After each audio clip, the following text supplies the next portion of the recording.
starting the videos with me going like this.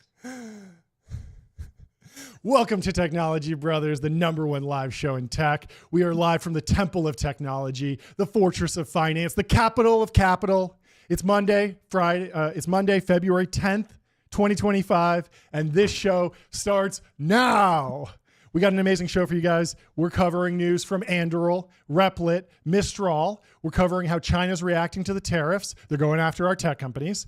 We're going after a new Gundo accelerator for hard tech companies. That's going to be amazing. We're giving you an update on Sonos. Turmoil at that company, predicted on this show. We're giving you a deep dive on Jim O'Neill, who's going into HHS. And we're going to cover the Super Bowl and a bunch of other timeline crazy news over the weekend. Lots of stuff went down, and we'll cover it all here. But let's kick it off with some incredible news that we broke last Friday. CNBC reported that Anduril is raising money. And the first folks to post it on the timeline, none other than TBPN. We said, breaking news from CNBC and TBPN on Anduril fundraise. As much as $2.5 billion in Series G funding, led by $1 billion from Founders Fund. Revenue doubled to about $1 billion. I think they spent $300 million on Hawaiian t-shirts, and the company's doing well. Palmer Luckey quote tweeted us. Thank you, Palmer. We'd love to have you on the show. Jordy, what was your reaction to the Anduril fundraise? Look, I mean, as much as this is about Anduril, this was really about us. We were the first people to break the news that CNBC was breaking the news that Anduril was pulling off this raise. And honestly, it's the highlight of my journalistic career to date. Just being there in that moment, seeing CNBC get the scoop, and then being first to hit the timeline, putting our own spin on it. That's just what, technology journalists live for. And although I'm not a journalist myself, we talk about a lot of journalists on this show, and I like to feel like, I like to kind of understand them. And so I felt like we could embody them. So big moment for the show, big moment for Anduril. I felt like over the last year, or whenever they closed their last round, it had to have been 12 months ago at this point. As this year progressed, it just felt like Anduril at $12 to $14 billion or whatever that last round was, it just started to feel really, really, really cheap mentally in your head, right? Because everything that's changed in the world, everything that's happening, all the momentum that they have, and especially looking at Palantir in the public markets, Anduril at $14 billion, they were giving away equity, right? So very cool to see this up round, and it's sort of exciting. It's good and bad for other founders in the defense tech space. There's this saying, the Anduril of X will be Anduril. A lot of founders have raised on this idea that, hey, I'm going to come in and I'm going to build an Anduril in this specific category. But you have to understand that Anduril's ambitions are extremely wide-reaching, and like other primes, we now have two what are very clearly primes of the future, Anduril and Palantir. They fully intend to continue to be aggressively multi-product, and now that they've built this distribution channel, monetize it in a bunch of different ways. And so this round is just evidence that it's really evidence that they have solidified this distribution channel. They're getting contracts, they have real revenue, and that is so valuable in and of itself, because there's a lot of other defense tech startups out there, some of which I'm an investor in, and I'm sure you are too, that have great products or will have great products, but getting to that actual contract stage is just so difficult. So very cool to see. Good for America. Great for the whole Anduril team. They certainly work harder than most, and I love to see it. Yeah, I heard this and was just thinking, because I'm proud to be an American, where at least I know I'm free. Yeah. Palmer had a fun bit of posting. He quote tweeted us and said, "Your mind will detonate when you find out what our investors already know. Stay tuned for next week." And then he went on to post the Vince McMahon meme in a series of posts, live footage from our most recent investor update meeting. And Vince McMahon is going wild. You'll love to see it. And yeah, it was just an amazing moment for the early Anduril team to kind of look back and see what they've accomplished over the last 8 years ago. So Matt Grimm posts, almost exactly 8 years ago, We signed a lease on a moldy garage previously used by American Airlines to store lost luggage. This week we signed terms to raise 2.2 2 to 2.5 billion on 28 billion pre. It's still so early. LFG. And the photos, Ben, if you go to the next one, it was looking rough in that first Anduril HQ, but Do you they have did what they need to do. Do you have the second? Do you have the second image here? I think there was another one where he said, did he say it was character? Did he say that mold was character building or something like that? They had a deck in there. I don't have it pulled up here, but they had a deck where it says just a slide with the images that says mold, all okay, just surface, removed, builds character. And so that was the culture of this company early on. And I think a lot of people get lost in the fact that it's like, oh, Palmer's in, and very quickly it became a big company. It was taken very seriously in Silicon Valley. Yeah. But early on, they were just like any other startup, scrappy and just hustling. And to your point about the Anduril of X being Anduril, I think that's true probably in the most narrow sense, but the optimistic opportunity has been when you look at what is flock safety. In many ways, that's the Anduril of local police departments, or it's the Palantir of local governments. Yeah. But it's so far outside of the mission parameters of Anduril or Palantir that they've been able to build a really great business. And I think when you think about the Anduril of home security, that's a company that people are working on now. Or the Anduril of your kitchen. And it's just, all you're taking is, hey, we're going to do really hardcore engineering on hard tech. And we're going to take the Anduril ethos of software and hardware combined. And we're going to take it to a completely untouched industry. That's great. We need Anduril for commercial airlines. We need Anduril for, traffic control, all different response areas. But yes, it is going to be tougher if you're just trying to build the Anduril 2.0 in the DoD, which they're actively building.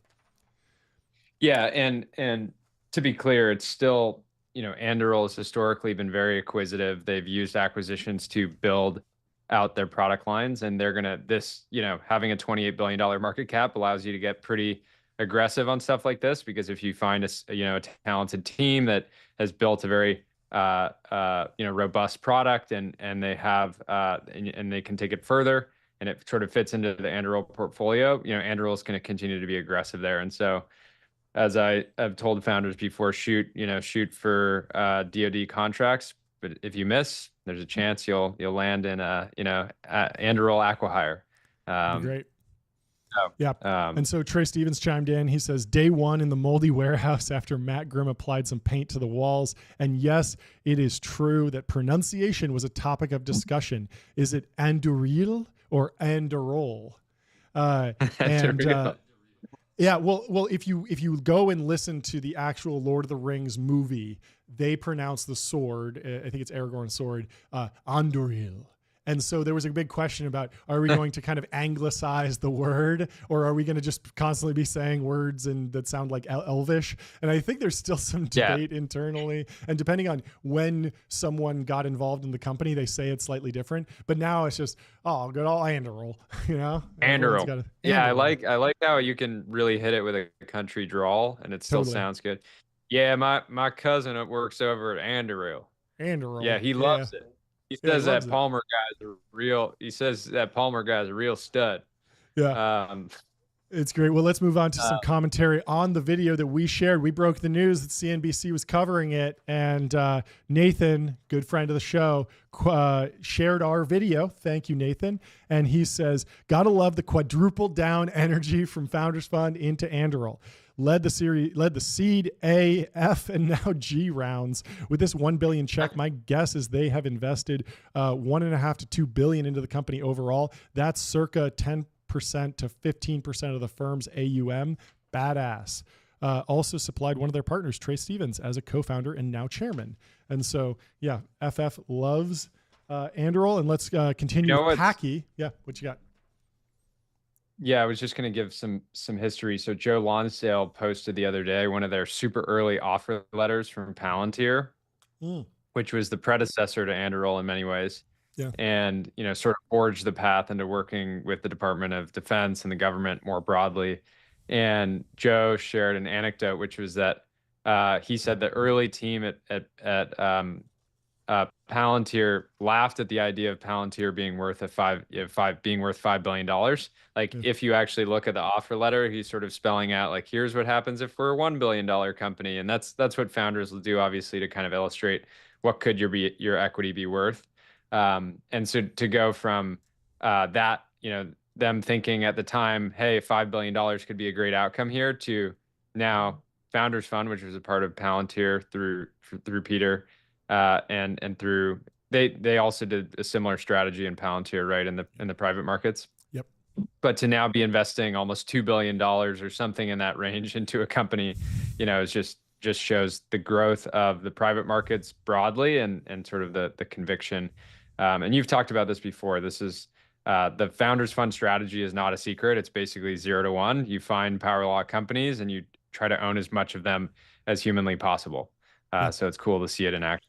Yeah, it's the last mover advantage, and fund concentration is really, really important to drive returns. There are usually just a few companies that drive the vast majority of returns in venture. You need to pile in those, figure out, what is the class of assets, get the best asset in that class, and get the highest percentage ownership. And I've seen other firms, nail it. I think a good example was, I think Sequoia owned the highest percentage of, was it Nubank, which is a South American fintech company, and it was by far the winner in terms of LATAM companies over the last generation, and Sequoia just built a huge position and got a great return there. And so when the power law company emerges, making sure that you're at the top of the stack is really, really key to driving fund returns.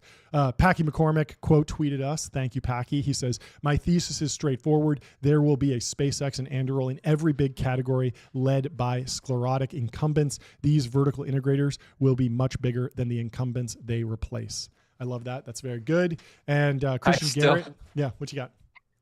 I still am laughing at you texted me like Friday evening being like, this CNBC just broke this news. Like, should we post it? And I was like, yeah, let's add a couple zingers in there and rip it. And then our post was the one that got shared like super broadly. CNBC, the CNBC social media manager is looking at this post being like, what is going on? Why does this post have like 1 million views and ours has like 50K? They're not X-native. They're just not. Like they posted on TV and we posted on X. Yeah. Yeah. It's simple. It's great. It's great.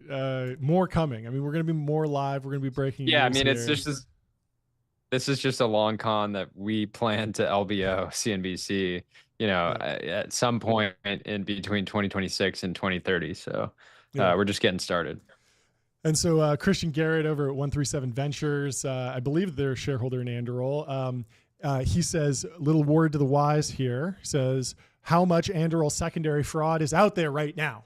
And Low Tam Banger, he's doing a public service here, only 4 likes. I'm one of them, but this is very important. There's a ton of secondary fraud. You get on some webinar, somebody says, hey, I have allocation in this hot round. Do you want to invest? You wind up sending them your money and they don't get the allocation. And where did that money go? Sometimes it's completely stolen. Sometimes it's just somebody who's trying to get an SPV going and then they kind of falter out and they don't get it over the finish line. You get your money back, but either way, not a good place to be in. So be careful out there if you're trying to hoover up some secondary. I mean,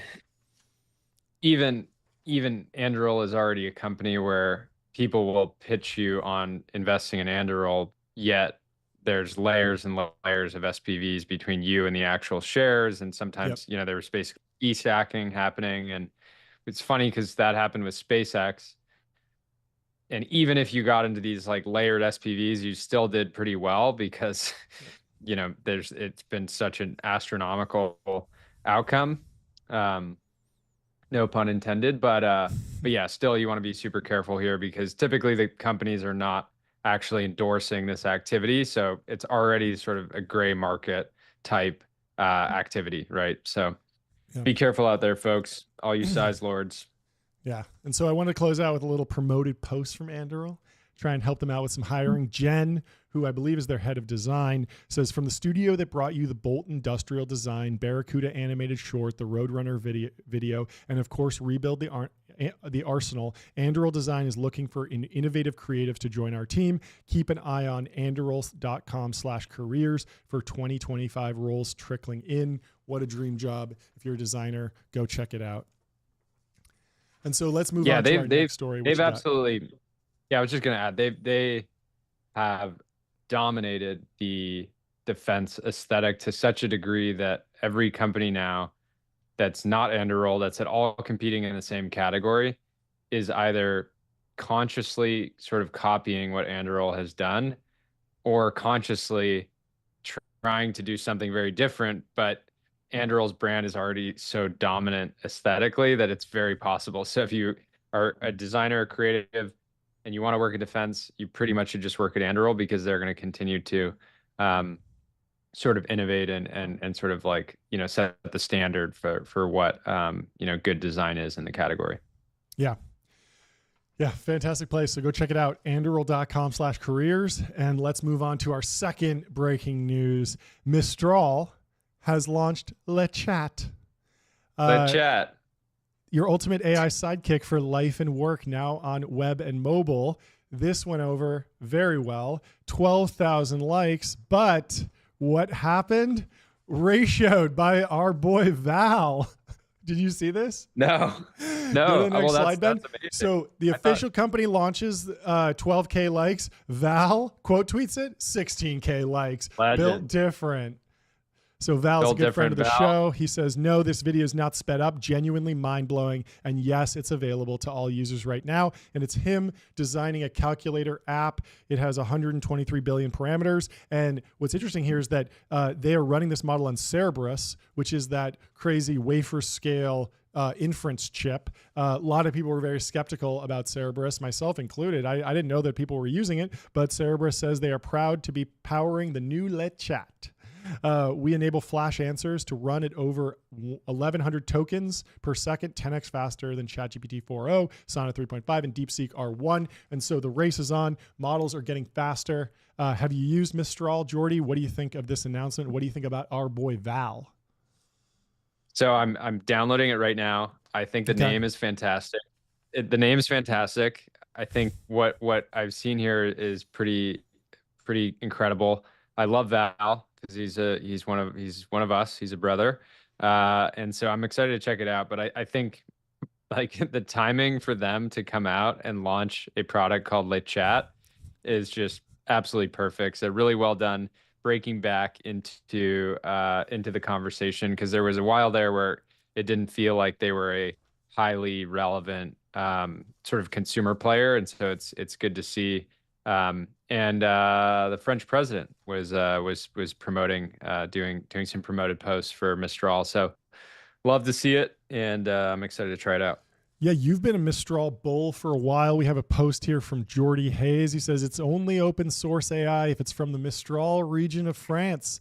Otherwise, it's just sparkling spyware. And then we have another post here from the Technology Brothers. Breaking Bernard Arnault is exploring a potential acquisition of the struggling French artificial intelligence company Mistral, citing a need for France to maintain its edge in artisanal goods post-ASI. Wow. Some fake news going on the timeline. 5K likes. Got a lot of text messages about that. Is it true? But Jordy, you had some fun with Mistral. We love to have some fun on the timeline. We love to have fun. I'm excited to see the new launch. And no, just to be clear, Bernard Arnault is sticking to luxury goods. But who knows? Post ASI, anything's on the table. So I wouldn't be surprised if at some point in the next few years he said, hey, I need to own Le Chat. It has to be in the LVMH portfolio. It's great. Christoph, another friend of the show, says, I would like to formally apologize to Europot and the French specifically. Mistral Le Chat is very, very, very good. And so lots of people coming out in support of Mistral. Interesting development going back to the defense tech angle. Scoop from Martin Coulter, Mistral AI is pursuing defense contracts with governments across Europe, pitching its tech potential military applications, sources say. After securing links with its native French defense ministry, Mistral is targeting the UK and Germany. And there's an article in the Wall Street Journal here. I don't know if we're going to read it all, but it has an incredible image of just a straight up missile with the word Mistral printed on it. And it looks fake, but it says Helsing Mistral to jointly develop AI systems for military use. Mistral's valuation rose to around $6 billion last June and has secured over $1 billion since it was founded by DeepMind and Meta alumni in 2023. And so Mistral's interesting, a little bit of open source over here, but still working with the military. Typically historically, those have been kind of at odds. Like the open source crew. Yeah. Has been a little bit anti-defense technology. The defense pro people have been a little bit more, but we're seeing Llama go into DoD. We're seeing OpenAI do contracts with XAIs with Grok is with Palantir now. They're all integrating, and I think everyone's kind of understanding the importance of this technology. Yeah, it's really wild to see. You have to feel a little bit for the people that join Mistral. Specifically because they were excited to work on open source AI, and then they check the general chat one day. It's just a picture of a missile, and they're asking themselves like, "What? Who knows? What have I done?" Yeah, maybe they're stoked. I mean, a lot of people have said that Mistral's open source strategy has been really just a way to cut through the noise. Because I don't know if you remember that when they first released their model, they didn't post a blog post or a video saying, hey, we're going to open source this, or here's a paper. They just tweeted out a magnet link where you could literally just go and torrent the weights of the model. And people were like blown away by this, and it really took Twitter by storm. Yeah. Now, obviously, it's a much more noisy conversation, but they're still breaking through, as we saw with that post. And so people are going back and forth. The Thread Boys came out. Ole Lehman says, everyone says Europe can't compete with America in tech, but 48 hours ago, Mistral's late chat just proved them wrong. It's 13x faster than ChatGPT, et cetera.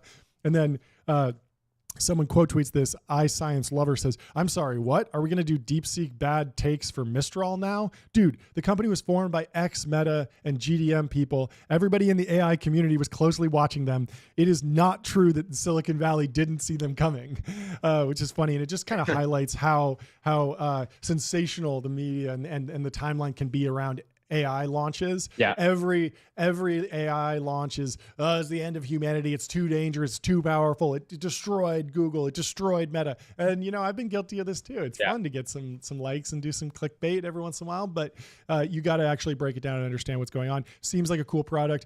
Unclear how it actually plays out in terms of aggregation and real product dominance, but we love to see our boy Val having a W on the timeline. Yeah. If Val is actually an intern, I don't know if he's just posting that as a joke, but if he is, let's give him a full-time offer. Let's give him a few $1 million grant per year. Like let's get it going. If he's ratioing his employer, you gotta give him a real contract. So two things I love about Late Chat to start. One, when you log into the app, it doesn't force you to create an account right away. It just says start, and you're just immediately in it. Great. Second, when I asked it to tell me about the Technology Brothers, it said, classic, overview, and then it said, the podcast has been described as the most profitable podcast in the world. So it's got the facts. It's zero misinformation. It's got the facts, and I want to be able to rely on my LLMs for only 100% true things. So for sure, very, very cool to see. That's great. Well, we got a post from Andre here. This is from a year ago. Tune might have changed. It says the OpenAI board discussing Mistral. Curiosities on the far side of the world are no threat to us. A little Game of Thrones quote. Maybe it changed. And then there's an interesting post by Mark Andreessen back right before the election, or I guess right after the election, where they asked, there was a study that showed every single AI model was asked to predict would this LLM vote for Biden or Trump, and almost all of them voted for Biden overwhelmingly, but Mistral's AI base model was just slightly edged Trump 53 to 47. The next best was Google Gemini Pro 1.0 with 26% Trump. So obviously, Mark Andreessen That's is making the crazy. point here that that these LLMs are biased. They should have been closer to 50-50. They actually maybe should have been slightly weighted Trump because that was the outcome of the election if they really wanted to be predictive. But Amjad Well, yeah, Masad, yeah, and this is obviously, or I would guess, maybe it's not obvious, or maybe, only a small factor, but you have to imagine this is because the models more heavily weight content produced by the New York Times, Washington Post, these sort of legacy media companies that weren't exactly always truthful in their sort of analysis of the elections and the sort of sentiment, voter sentiment, things like that. yep, Um, the other thing here, to be clear, it's not like Mark is unbiased himself. Andreessen put $400 million into Mistral at their Series A. So this has been one of Andreessen's big foundation model bets, a heavy yep, bet into open source. And this is why even, people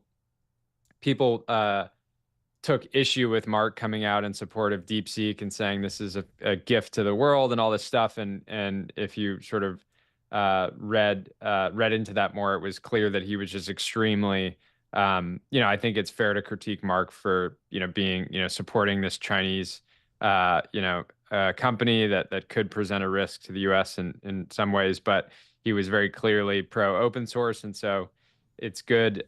One thing that seems obvious is if you really want to dominate the conversation in AI right now, you need to have consumer products. Otherwise, you might have developer usage like Claude does right now, but it's not really a dominant, player. We didn't see them run a Super Bowl ad. You hadn't seen Mistral going viral for much of anything the past few months until the chat. So it's this interesting balance where these companies have to market to consumers, developers, capital allocators, the press, all at the same time, and it's only it's really only OpenAI, I think, that's done been able to hit all of those at once pretty aggressively. yeah. But Yeah, we'll I mean, see. it's fascinating to compare how the LLM wars are playing out and benchmark that against Mark Andreessen's personal experience during the browser wars. There was a very similar thing Yeah, playing out in the 90s where there was a new browser that was hot every few years. Ultimately, that settled on complete Chrome dominance, which is built on an open source engine, the Chromium browser that yeah, Google has wrapped, and Google's captured a ton of value there. But then Chromium is also used by Microsoft now in their Edge browser, and a few other browsers have adopted yeah. that as the standard. And so you know that Well, and we should do a whole deep dive on the browser wars because I think it's very instructive. I think it's both a great historical example and it also obviously colors how Mark Andreessen thinks about the development of this technology because he's probably pattern matching to his literal life experience. yeah, the other thing he went through was having Microsoft come in and make the browser completely free and having the crazy distribution of Yep. already being installed, on millions of devices. So Yep. he's been through it before. It definitely, gives him real credibility when it comes to just commenting on this dynamic where in many ways, LLMs and agents can completely are the evolution of the browser where I don't necessarily need to go to a web browser anymore to get the content that I want to do the things that I want to do. Yep. And so yeah, it does feel like the next platform more so than, the browser company, which was initially very just like iterative on the browser. Let's make a more nice to use browser, a more collaborative browser, and even the browser company pivoted towards, more of these agentic products that I think they're going to be launching this quarter as well. So, very, very exciting time. Well, speaking of agentic projects and products, let's go to Amjad Masad over at Replit. We got some breaking news. He launched this on the Super Bowl. He was at the Super Bowl, but he's still shipping. Your boy is an absolute dog. He says, announcing native mobile app support on Replit. Now you can build iOS and Android apps that take you all the way to the App Store without writing any code, powered by Replit Assistant. This is early access, full agent support coming soon. Go to Replit, create app, pick the Expo template, click run, scan QR code, and get found. I love to see it. Lots of innovation going on over at Replit. Amjad's a great poster. And he says, one of the best things about this, you don't need a Mac to build iOS apps. And I mean, there's been so many times when everyone has this, oh, I got an idea for an app. I just want something. And getting the tooling set up of Xcode and testing. And I mean, you used to have to write Objective-C. Now you can write Swift, but even then it's hard. It's all difficult. And anything that makes that easier is just gonna be so fun. There's gonna be so many little custom apps. Hopefully they get through the App Store. And I'm really excited to see how this plays out. What do you think, Jordy? Yeah, I mean, I distinctly remember being, I must have been 11 or 12, but sitting at my family's desktop computer coding iOS apps, and every little tiny step was just so, everything was like, just constantly breaking, and it would spend me, I'd hit a roadblock, and then I'd spend like an hour searching on forums and stuff like that, figuring out how to get it through. And I think people have had this theory for a while now that software in the future will be as simple as creating a meme, right? And we've talked about this on the show before of how exciting it is that there's so many apps that should exist and would be funny, things that are these sort of ephemeral ideas that aren't actually worth spending, hundreds of thousands or millions of dollars worth of like developer time to build, because it should just exist for kind of a second, right? Yeah.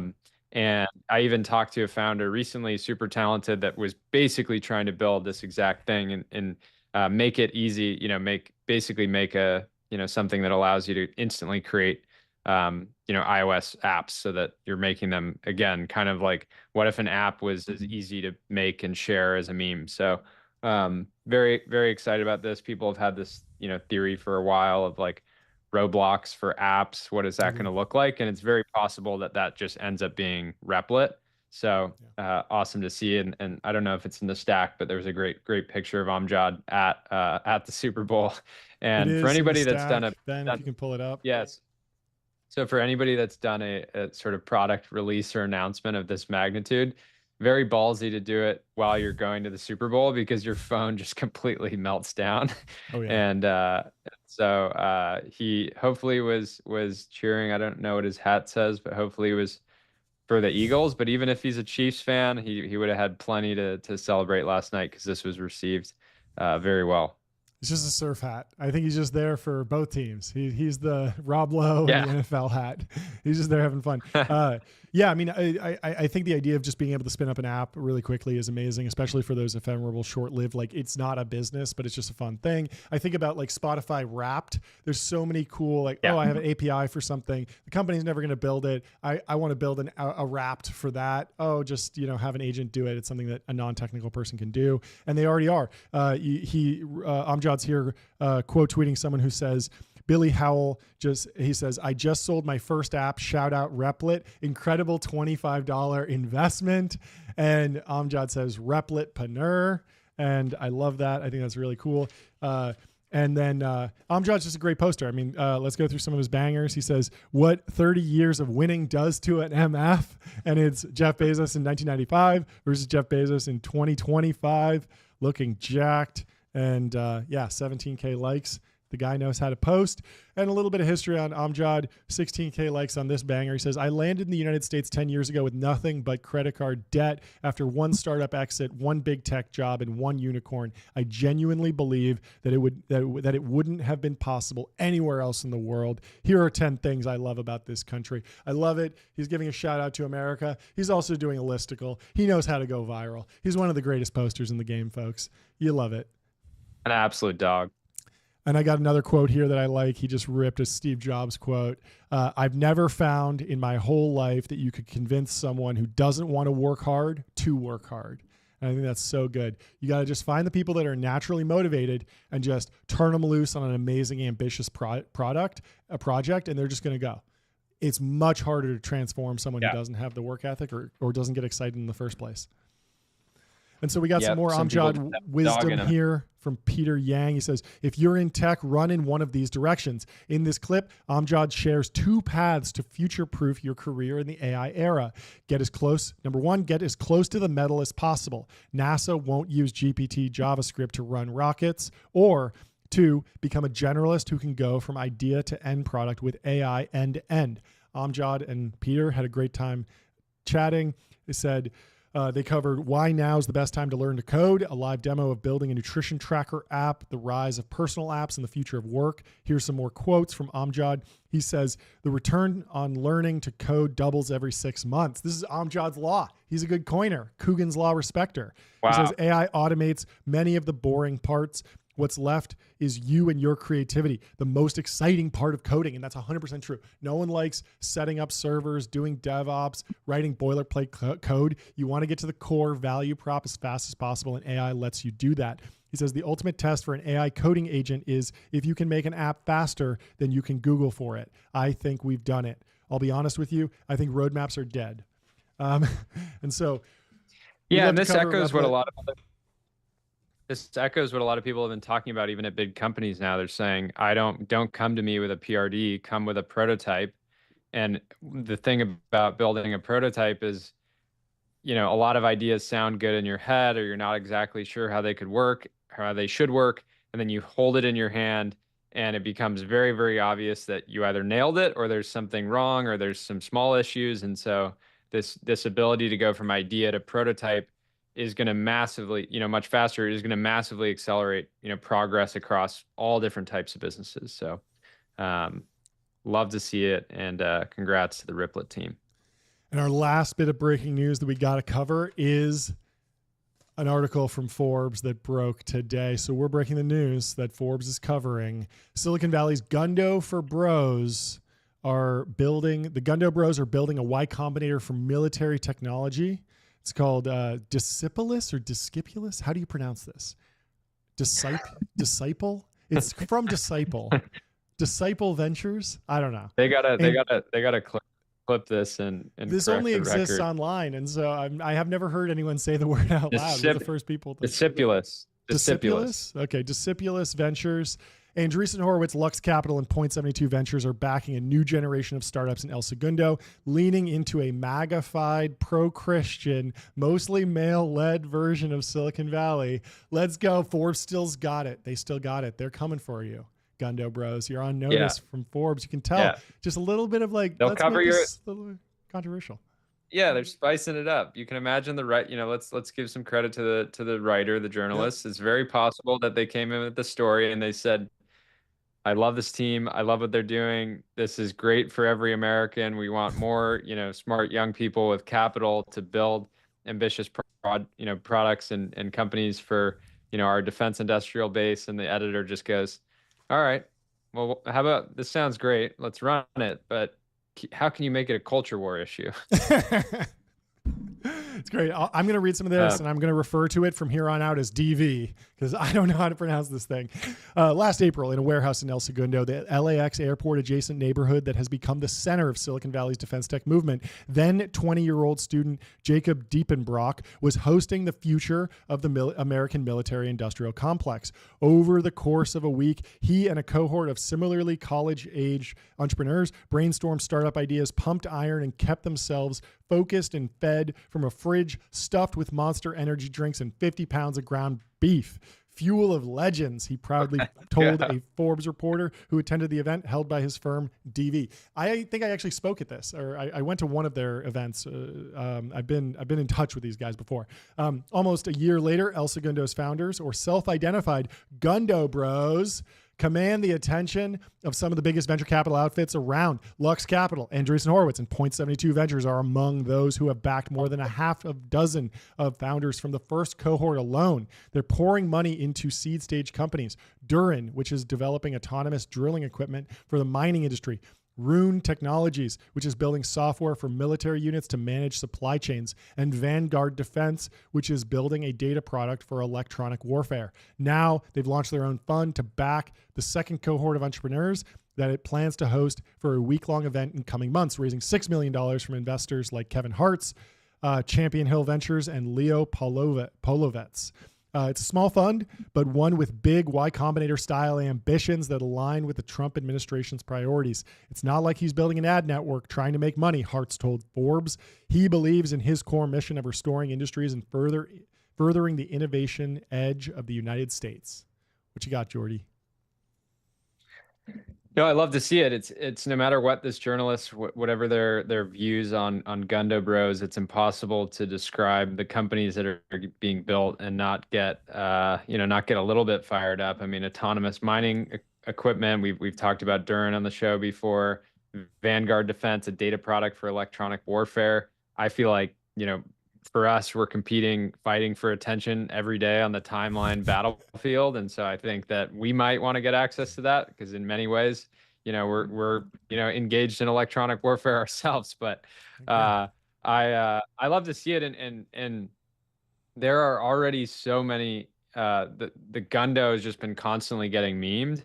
But if you actually go down there and, even the companies in my portfolio are absolutely crushing. Like there's a lot of hype, but there's a lot of results. There's a lot of progress. There's been a lot of companies already that have transitioned from pre-seed through post Series A at this point. And they're doing that not off of hype. They're doing that by working in big, important industries that have completely lacked innovation for really long time. So I think it's overall just awesome to see. And we need more dedicated investment vehicles that are on the ground there supporting the companies day to day. And, those funds end up being, kind of feeder funds for the kind of, downstream Series A investors that are not ready to write a $5 to $10 million check when it's just a deck and a C Corp, but will be there 18 months, even a year down the line once they've sort of established their market and product and made a lot of progress. So it's awesome to see.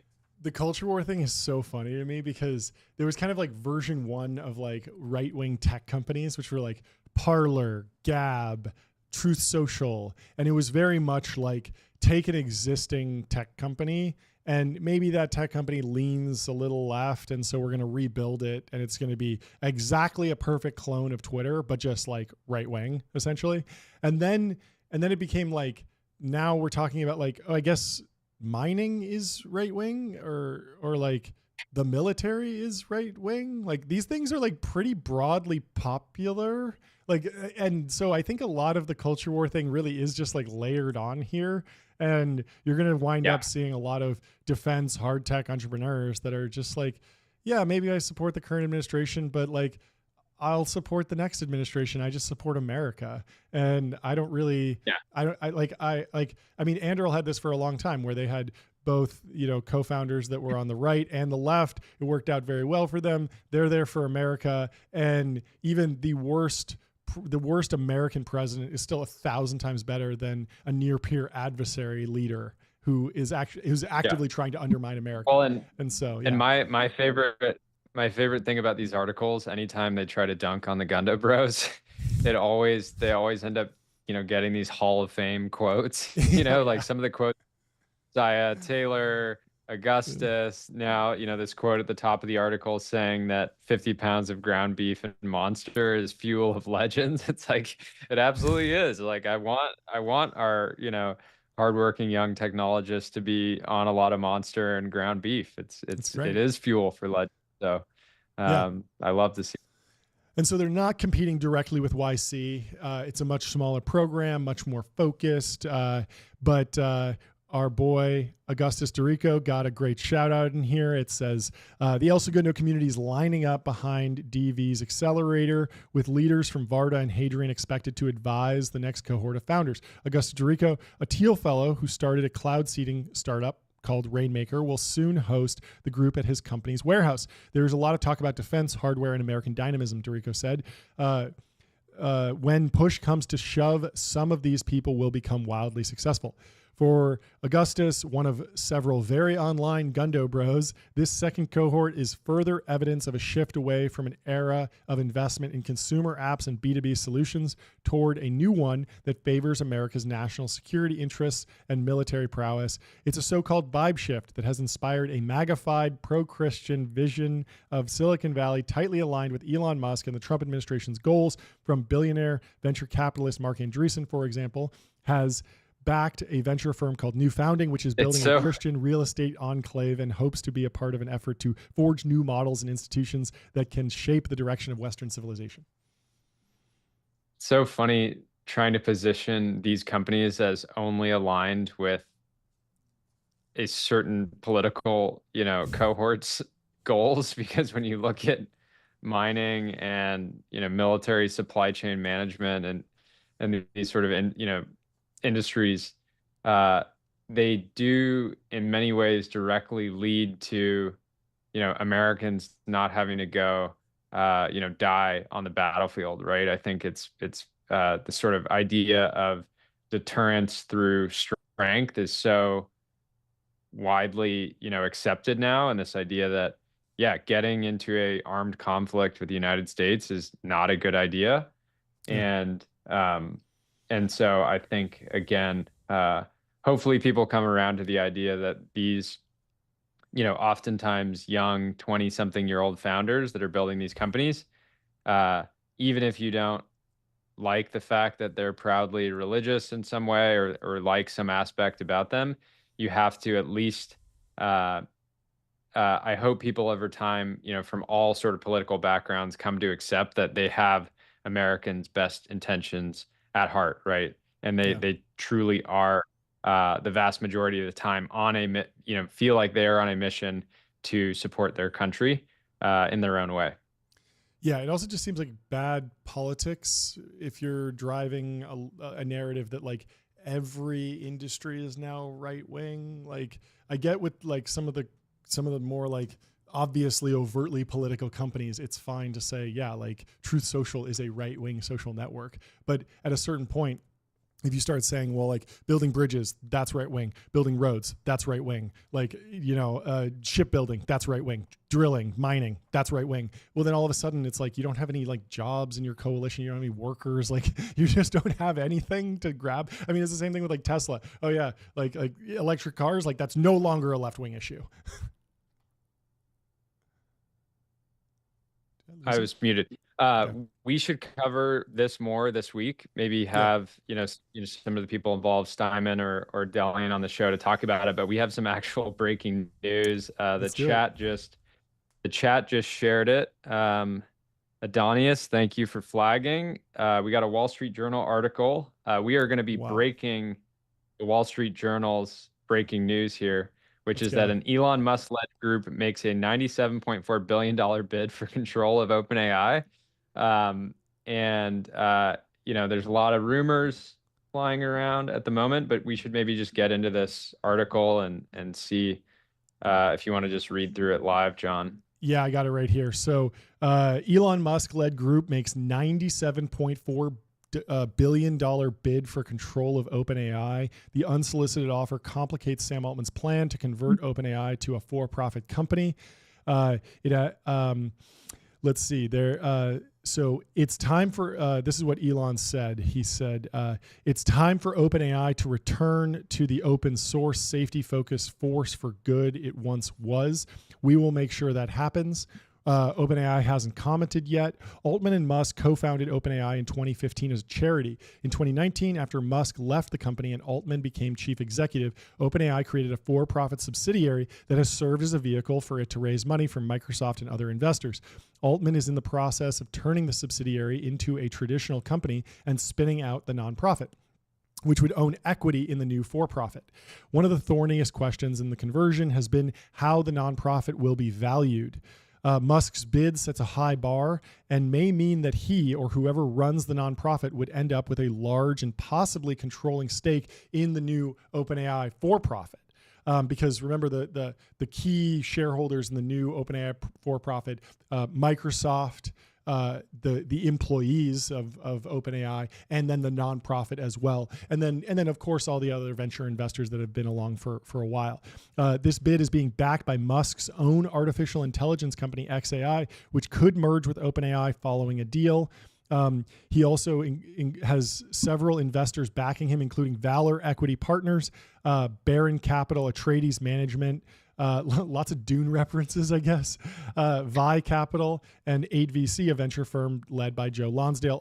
Ari Emanuel, CEO of Hollywood company Endeavor, is also backing the offer through his investment fund. Musk has filed a series of legal complaints accusing OpenAI of betraying its original nonprofit mission by creating a for-profit arm and colluding with its largest investor, Microsoft, to dominate the development of AI. On January 7th, Toberoff sent a letter to the attorneys general in California, where OpenAI is based, and Delaware, where it is incorporated, asking that they open up bidding for the company to determine the fair market value of its charitable assets.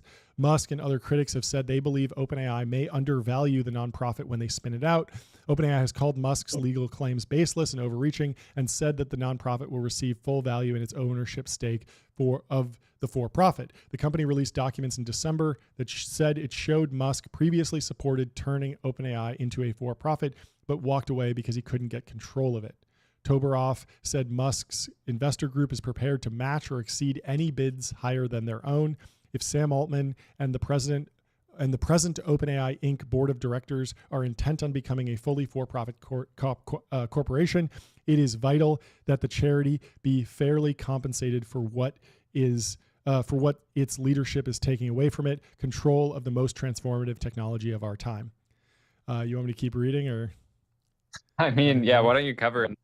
Let's just keep going. Obviously, I have a lot of thoughts. Yeah, the day after Trump was inaugurated, Altman appeared alongside the new president and other business leaders to announce a plan called Stargate, which we've talked about. Despite his close relationship with Trump, Musk wasn't part of that announcement. Hours after the White House press conference, Musk claimed on X that Stargate's backers didn't have the promised money and called Sam Altman a swindler. Altman disputed Musk's claims. Even before Musk's latest move, OpenAI faced numerous obstacles in what would be one of the biggest ever conversions of a charity to a for-profit company. Meta Platforms sent a letter to California's Attorney General in December expressing its opposition to the plan, and OpenAI is locked in negotiations with Microsoft and other stakeholders over how much equity they should receive in the new company. OpenAI has pledged to complete the transition by late 2026 as part of a $6.6 billion funding round in October that valued it at $157 billion. It is separately in talks to raise up to $40 billion in new funding that would value the company as high as $300 billion. We talked about that. That's the Masa round. SoftBank conglomerate would lead the round and is in discussions to invest between 15 and 25 billion. OpenAI and SoftBank are separately trying to raise billions for Stargate. There's so much money going around here. It's crazy. Anyway, wow. What a crazy turn of events. Let's see how it plays out. What you got, Jordy? What are you thinking? You know, this is coming at it comes at a really wild time, right? Because totally. OpenAI is clearly in the midst of structuring this new deal with Masa for a $40 billion round at something like a $350 billion round. This, in a weird way, is like a new, 100 billion pound gorilla who's just coming in and basically making a bid on the same asset in many ways. And so obviously there's this weird corporate structure, but you still have to look at OpenAI, even though there's separate boards and a bunch of different sort of, like you have to look at it all as sort of one unit, right? It's deeply interconnected.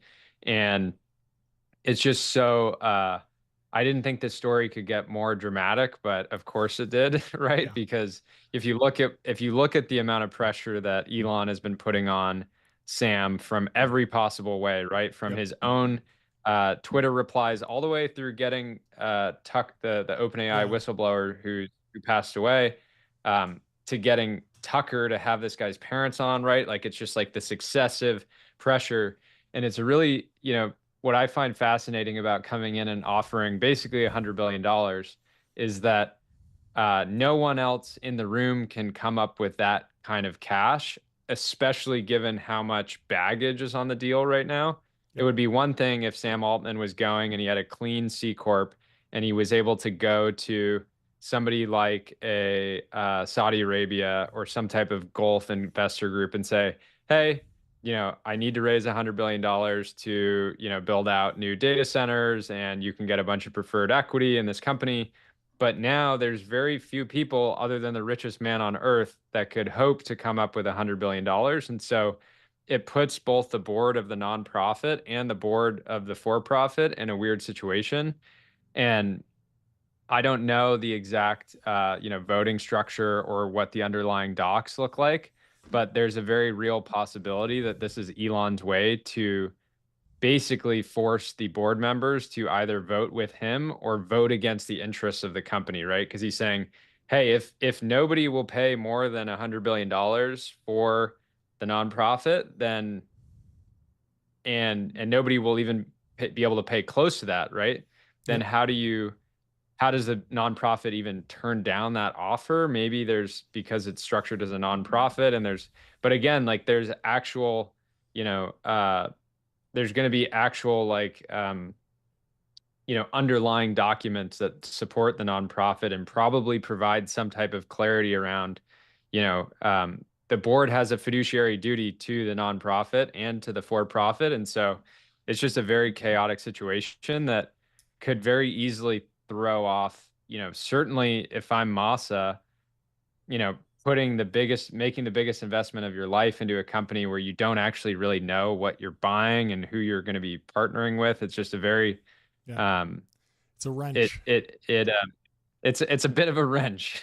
Yeah. Bit of a wrench in the system. And this comes at a time, like obviously Elon's competing directly with OpenAI. He's spending $5 billion on a new, training run. It's this sort of full court, press, and he has a lot of good arguments, right? He can say, I funded this nonprofit. Yep. And I still believe the technology is important. And and there's many ways, there's a bunch of ways you can point out that, and say, hey, Sam Altman, has a pattern of not always, his critics would say he has a pattern of, not speaking, always speaking very truthfully on certain topics. And it's just it's an interesting thing because Sam Altman, known as the greatest probably deal guy in tech history. Yeah. And Paul Graham, will say like he's the best like deal maker that he's ever seen. Yep. And so what he's been able to do with OpenAI, despite this sort of all this baggage around the structure since day one, is actually incredible. But then you're going up against the president's best friend who has, the most, personal wealth of anyone on the planet, and so many different ways to apply pressure. So it's not it's certainly not a, who knows how it's going to play out, but yeah, I mean, it's complicated by the fact that you mentioned fiduciary duty. Now it's weird because the board of the nonprofit actually does not have a fiduciary duty. That's the way nonprofits because work. There's no, very oddly.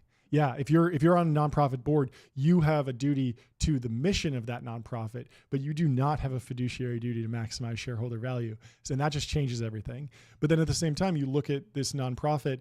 I mean, it's just looking at the numbers: $300 million for OpenAI, the for-profit; $300 billion for OpenAI, the for-profit.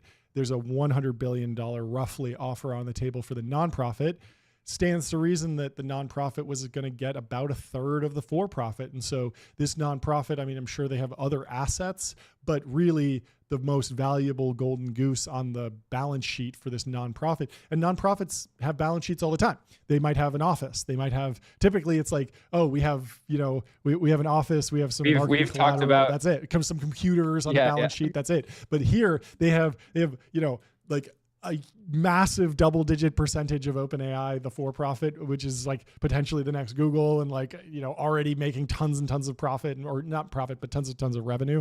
And so you have this like incredible asset, and then, yeah, maybe you should be able to bid for it. I have no idea. This is completely unprecedented. I've never heard of any nonprofit trading hands in the open market like this. I don't even know how you would I mean, it's pretty clear how you would value it, but I have no idea if you can actually do some sort of hostile takeover on a nonprofit like this. I don't know if the board, like the board of a for-profit, if there is an offer to buy the whole company at an incredible price, that would maximize shareholder value. You have a legal obligation to take that deal, basically. And that's how the Twitter changed hands and lots of hostile takeovers have happened. But that's not the same as a nonprofit. Yeah, and the challenge is, so Sam is on the board of both companies, right? The nonprofit and the for-profit. I don't know. Chat, help us out here.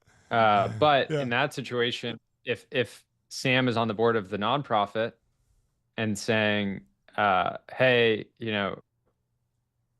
I don't want to take this offer or for any reason, there then becomes this other, everything is just deeply conflicted, right? Like the whole structure is extremely conflicted in that this nonprofit developed this incredible technology, realized that it wasn't going to work to run it as a nonprofit, which I think everybody agrees, right? It's very difficult to raise $100 billion for a nonprofit in a condensed period of time. And so the whole, it's just all twisted up, and it's so conflicted that Elon would be able to argue, well, of course the nonprofit board doesn't want to take this offer because Sam Altman doesn't want to let a fox into the hen house, right? He likes what he has going, he wants to run this company, but he doesn't have the best interests of the nonprofit at mind, right? He has a good argument to be like, Sam, a year and a half ago was testifying and saying that he wasn't doing this for, the money. And now he has a, 7%, 10 soon to be, I'm sure, $30 billion stake in the company. What's going on here, right? And so what is very clear is there's no precedent for this type of transaction in American business history, right? Where you have such a, what are you reading? I'm laughing because this is from ChatGPT. Is Sam Altman on both the OpenAI nonprofit and for-profit board? And I have no idea if this is a hallucination, but it's from ChatGPT, so we're going to read it anyway. It says he's not on both boards. He's on the nonprofit entity board, which is called OpenAI Inc., which sounds like a for-profit. And then that oversees the for-profit subsidiary, which is OpenAI Global LLC, which usually a for-profit is a C Corp, but I guess it's an LLC. And it says he's not on the board of the for-profit entity, but he's the CEO of the for-profit entity. And I think in the CEO turmoil, he was removed from the board, added back as CEO, but then the board was reconstituted and some new people came in, but he didn't make it back on the board, I guess. It's all very confusing. I need like a chart to map all this out.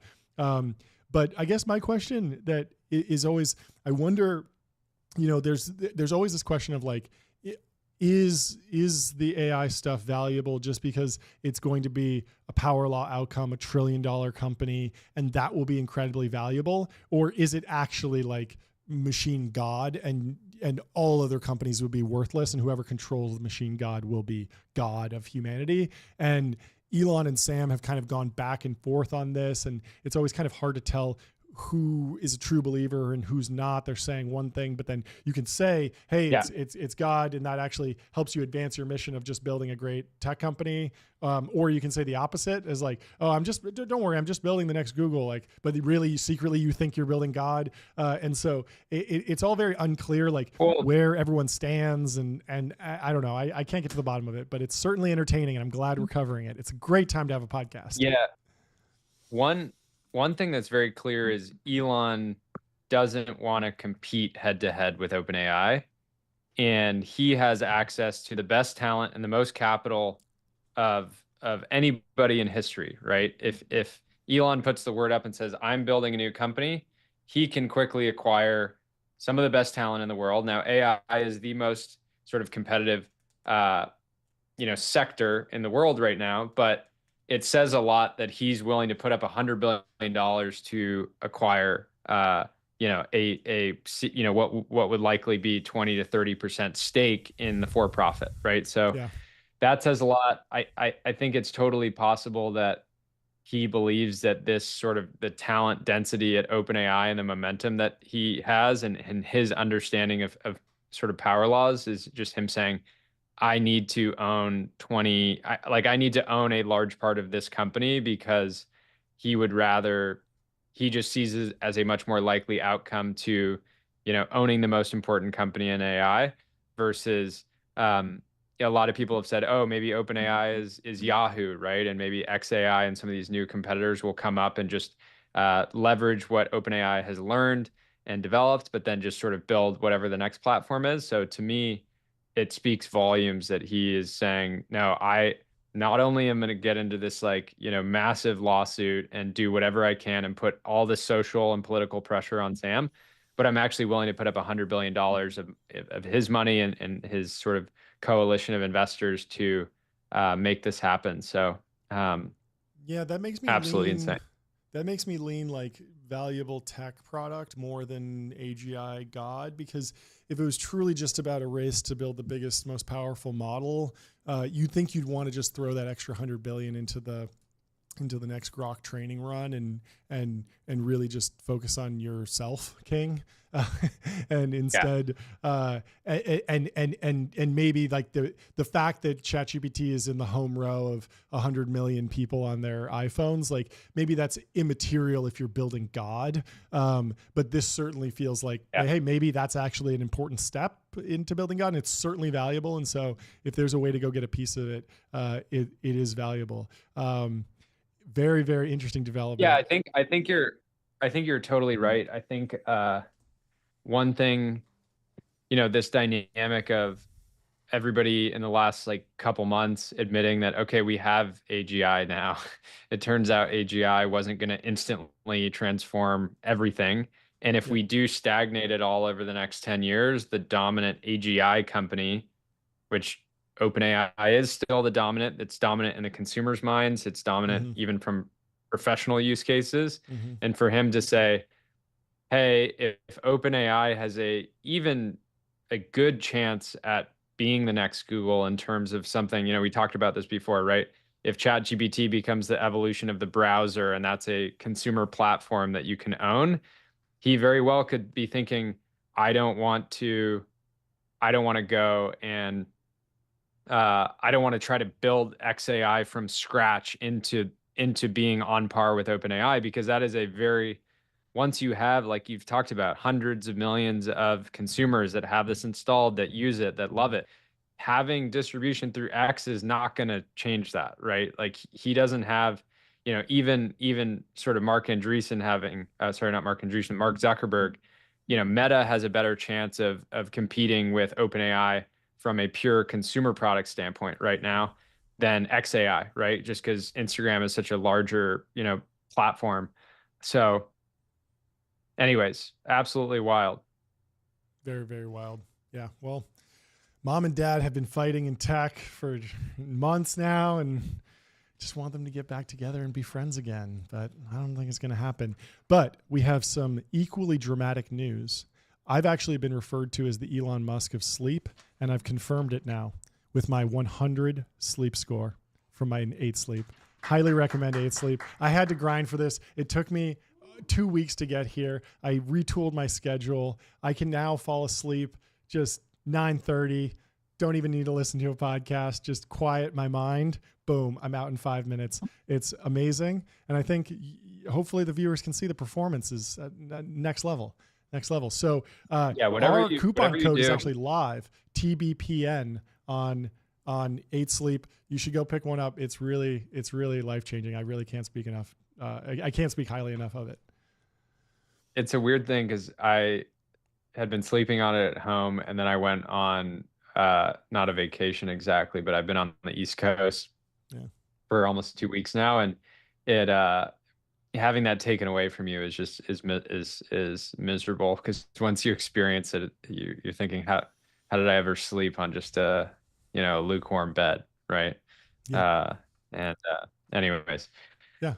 I mean, awesome. There's so much drama on the timeline. You don't want to be up late scrolling. You want to be in a nice cozy bed, just ready to get the next day started. What you got for me, Jordy, before we go into the China trade war in the journal? I love talking about tariffs, John. I'm not a tariff expert, but I'm a misinformation expert, and so let's try to apply that. Let's try to apply that lens to this piece you got here. Yeah, so China's strategy in the trade war threatened US tech companies. And this was very interesting because I didn't even know they had any sort of jurisdiction over Google. But Beijing just started a probe of Google, and they now have Apple and Broadcom in their sights. Chinese officials are building a list of US technology companies that can be targeted with antitrust probes and other tools, hoping to influence the tech executives who are heavily represented in President Trump's orbit. People familiar with Beijing's strategy said the goal was to collect as many cards as possible to play in expected negotiations with the Trump administration over US-China issues, including tariffs. Beijing has already said it's investigating NVIDIA and Google over alleged antitrust issues. Again, not sure what they can do about Google. I didn't even know Google had any presence in the country, but I guess they can put the screws to them one way or another. Other American companies in its site include Apple, Silicon Valley tech company Broadcom, and semiconductor design software firm Synopsys. Synopsys has $35 billion acquisition awaiting approval by Beijing. So maybe they bought some Chinese IP and it won't go through unless Trump plays ball. China needs to use all of the leverage it can to hit back at the U.S., and antitrust is one of the most useful, says a tech policy specialist.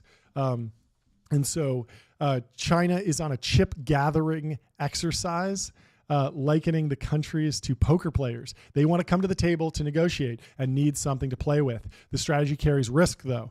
American companies recently have been less willing than in Trump's first term to go to bat for China, and the threats could backfire by discouraging companies from investing in the country when that is what Beijing wants.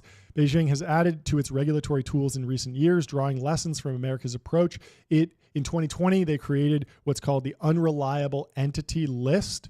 The companies mimicking a U.S. entity list that blocks Chinese technology leader Huawei and others from doing business with Americans. In 2022, China amended its antitrust laws to tighten rules on anti-competitive mergers. Chinese officials hope to get the attention of people in Trump's world, including the executives who sat by his side on Inauguration Day, such as Google's Sundar Pichai and Apple's Tim Cook, which is interesting because Tim Cook wasn't actually in the photo with Trump. Somehow, Tim Cook is such a master negotiator that he's able to, I think he donated to the inauguration fund, but he wasn't in the front row, showing that he's not all in on Trump in this kind of iconic way, which also makes him a little bit more fragile to Trump, but then maybe a little bit more durable. Yeah, Tim is in a rough spot, right? China's been so important to Apple's growth and is now shrinking, right? We covered this last week. Apple iPhone sales are down almost 10% in China. And Tim and the Apple exec team are trying to blame this on the rollout of Apple Intelligence. I don't think anybody's buying that. Also, if you produce the amount of products that Apple produces in China, Apple literally would barely be able to survive in many ways without China. And so he's in a rough spot.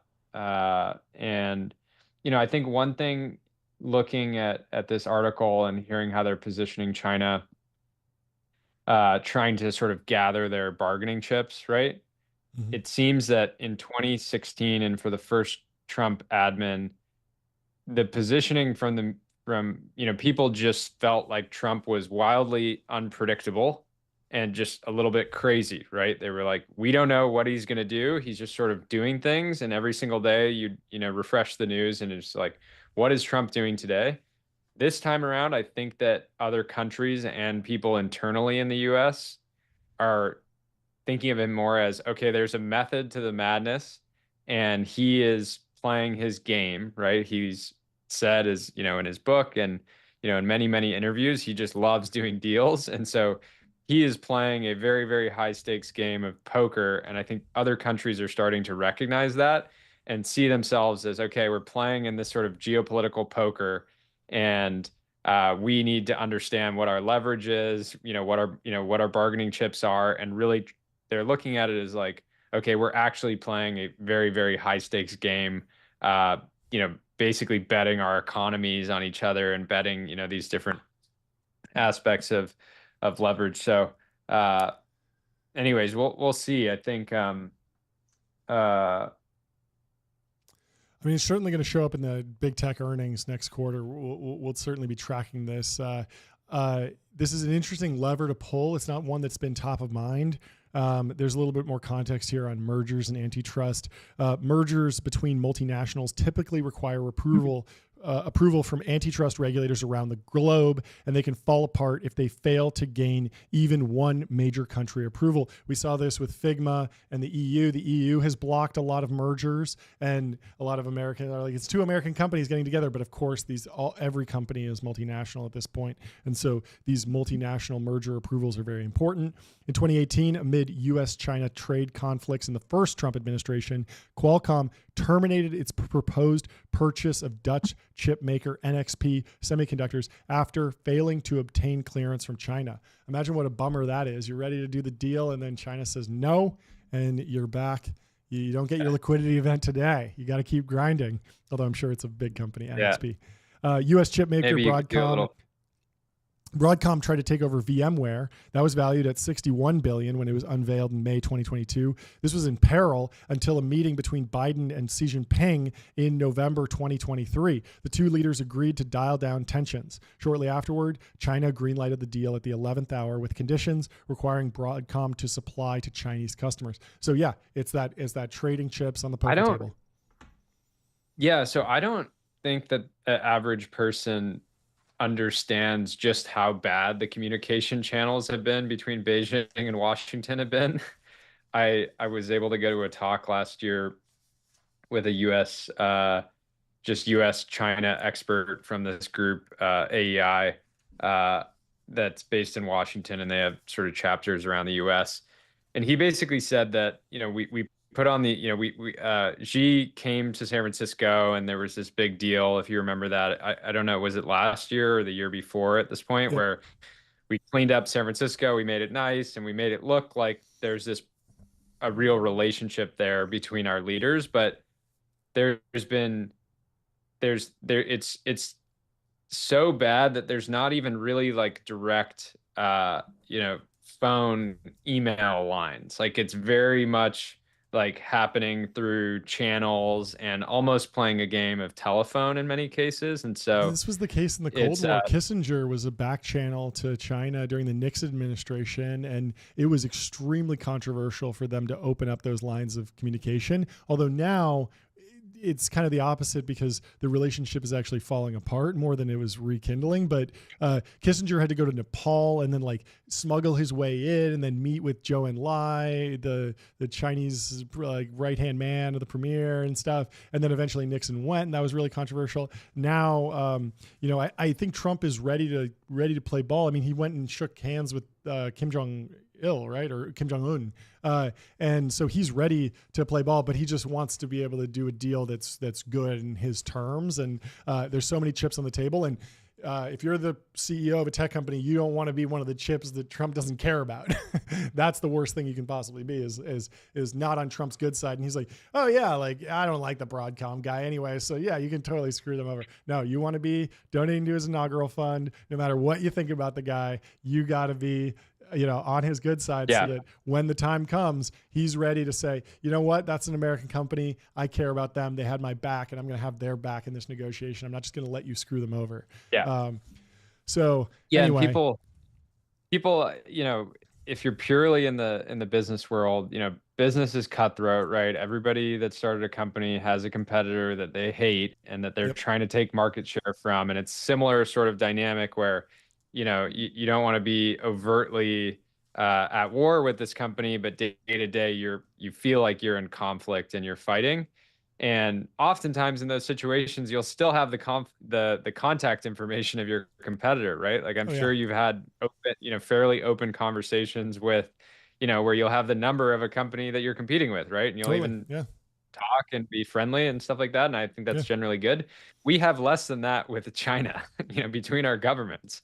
Like there's not, it's not, and people have freaked out in the past with Trump, just calling up other countries, because he's taking very much the sort of business approach to government, which is, really not the norm. So, anyways, it's I don't know. I feel like some of the best, most pointed commentary on the U.S.-China relationship is coming out of Palantir. Now Mm. they have some, specifically their CTO has made some, very clear comments like, we need to embrace, they're a private company, right? They're in service of their shareholders and because of how many government contracts they have in many ways in service to the government, but they're able to come out and say, no, we are at war with China, and we need to be honest about that, and our actions need to reflect that. But our leaders aren't saying that, right? They can't say that because it just stokes too much controversy and potentially fear. It's not necessarily there's not a lot of value coming from that necessarily. So, Well, anyways, let's see. let's skip forward. Yeah. One of our listeners, I'm blanking on his name, is Gigalong Timu. So he really liked our Timu coverage, and he says, I forget, but he was posting and saying if Timu hits like some certain share price, he's becoming a millionaire. So I want them to hit that price just because I want one of our listeners to hit that milestone. But then I want him to sell and then like, Yep. then get aggressive. So um, Oh, it's wild. anyways. Let's skip forward a little bit and give some quick hits on some follow-up news stories that we've covered in the past. Sonos finally hits the hard reset button. This is in the Wall Street Journal today.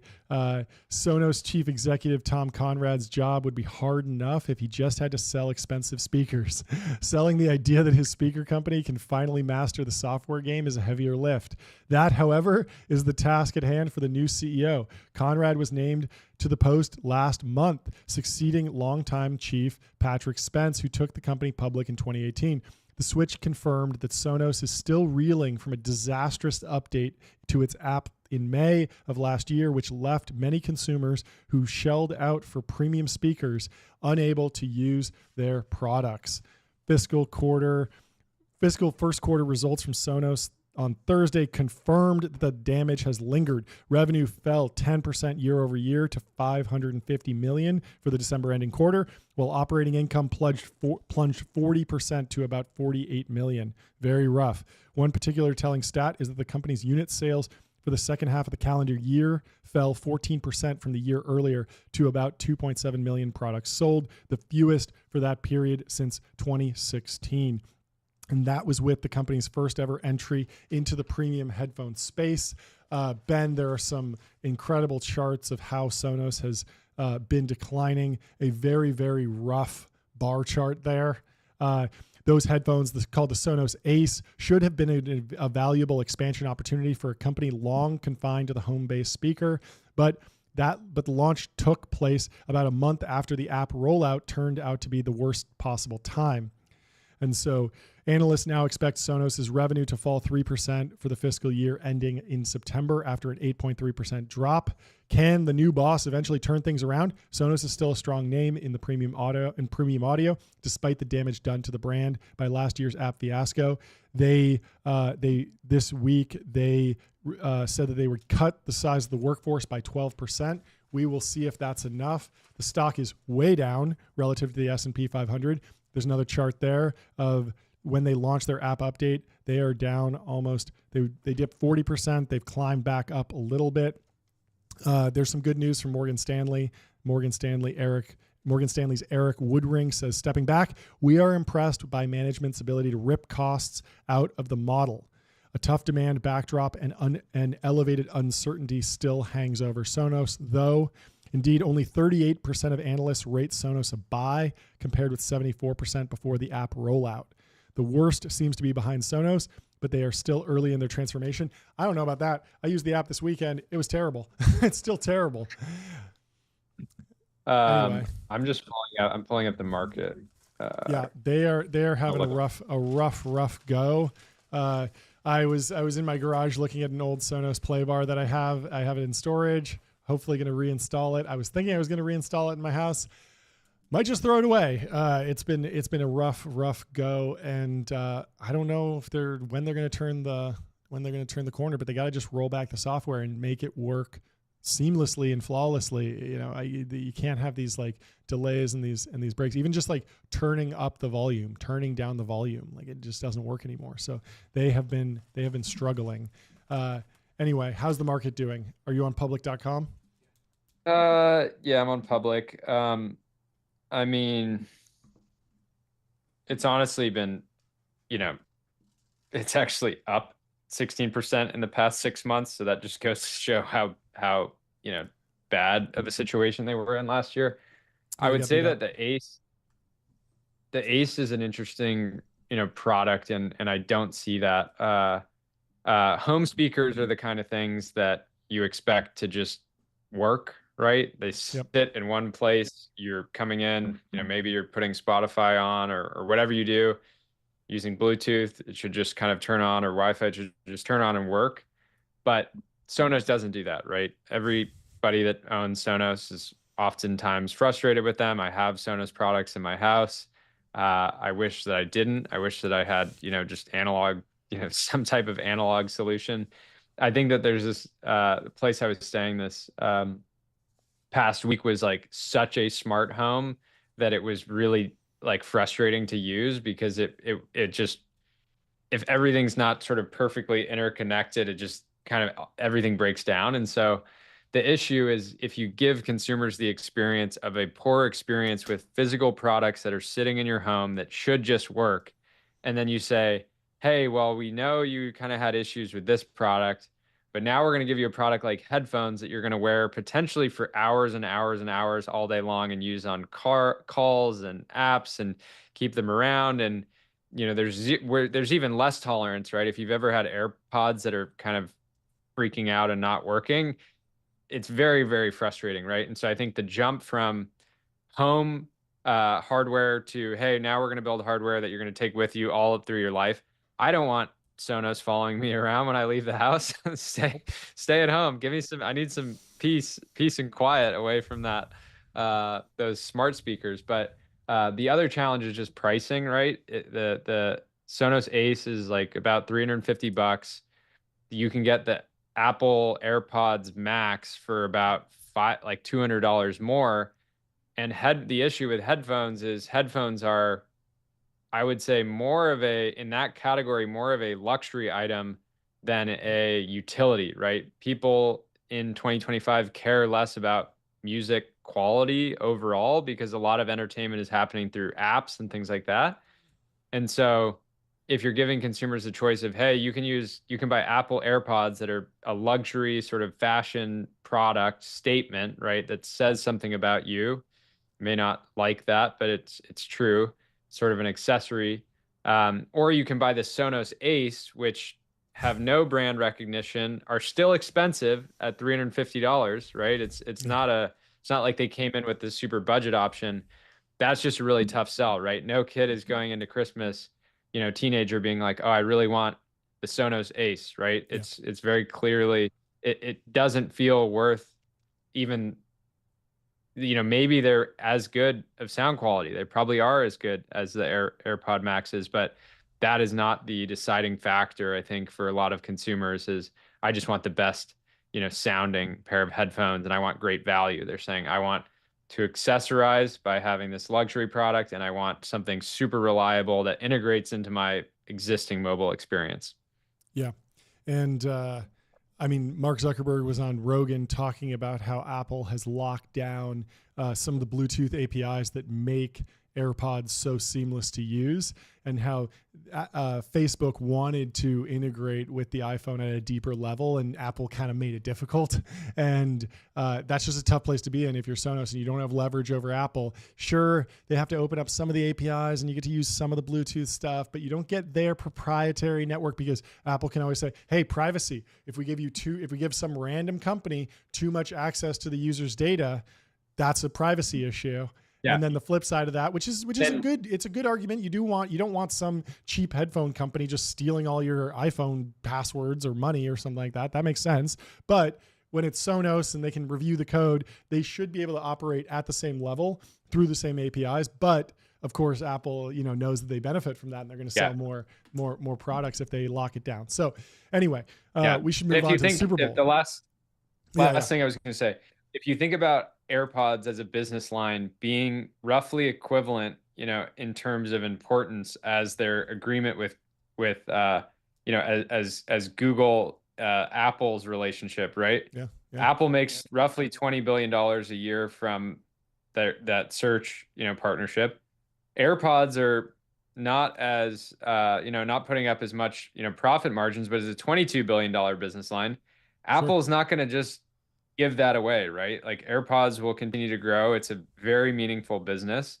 And so going and competing with, again, it almost feels like, okay, they could sell some headphones, but certainly not going to save the company. Yeah. Well, let's move on to the Super Bowl. Did you watch the Super Bowl? Did you watch the ramp ad? What'd you think? I did. I watched the ramp ad and I saw some football too. Did you bet on the Super Bowl? So not following one, we've talked about this. I've never been into sports betting. We joke about sports betting a lot because it's just funny to me.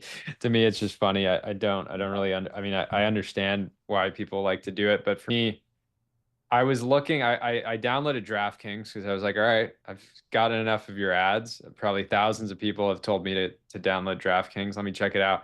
And I looked at all the sort of like preset parlays, and the thing that was, I just don't know enough. I don't know anything about, football. And so I was just looking at this sort of like Saquon oriented bets that I don't even know if they would have played out or anything like that. But I didn't bet. I did watch. I saw somebody post something that I think is cool. We're all sort of in our own digital worlds and like hyper focused on our own individual events, right? Like you and I are here, freaking out about Elon making a bid on OpenAI. And if I walk out on the street in New York, somebody's thinking about, cricket in India, right? Like we're just fixated on totally different things. The Super Bowl is very cool, and the entire country can just orient around a single sort of cultural event. And it is as much of a cultural event as it is, a sporting event. So totally. I appreciate that. I had a post about this. Here's how I'm betting on the Super Bowl: 10x levered long FanDuel, 5x levered long DraftKings. American degens are going to lose billions today on parlays they don't even understand. The house always wins. And I was texting with Sagar and Jetty, and he said, he told me that FanDuel reports taking in over 16.6 million Super Bowl bets, a 19% increase from last year. Activity peaked at nearly 70,000 bets per minute, according to the sportsbook. I was kind of joking. Obviously, this is not financial advice. I was not actually telling people to go 10x levered long FanDuel or 5x levered long DraftKings. Yeah, you gotta be careful, John, because somebody in the chat. I looked at the results for the past week. DraftKings is up 3% on public.com. Flutter Entertainment, I think they own FanDuel. They were up 1.3% the last week, and the market is only up 1.1, the S&P 500. So oddly enough, DraftKings and FanDuel did outperform the S&P 500 during this Super Bowl cycle.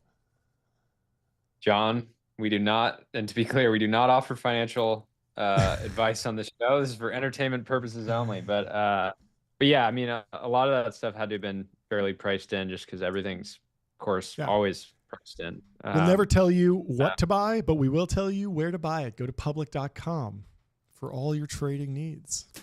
And fortunately, the market is NPV positive, unlike sports betting. And so, if you just took $20 that you were going to spend on every sports bet for the next sports season, and you just put that into an ETF, you would be fantastically well off. Sagar went on to send me something. He said,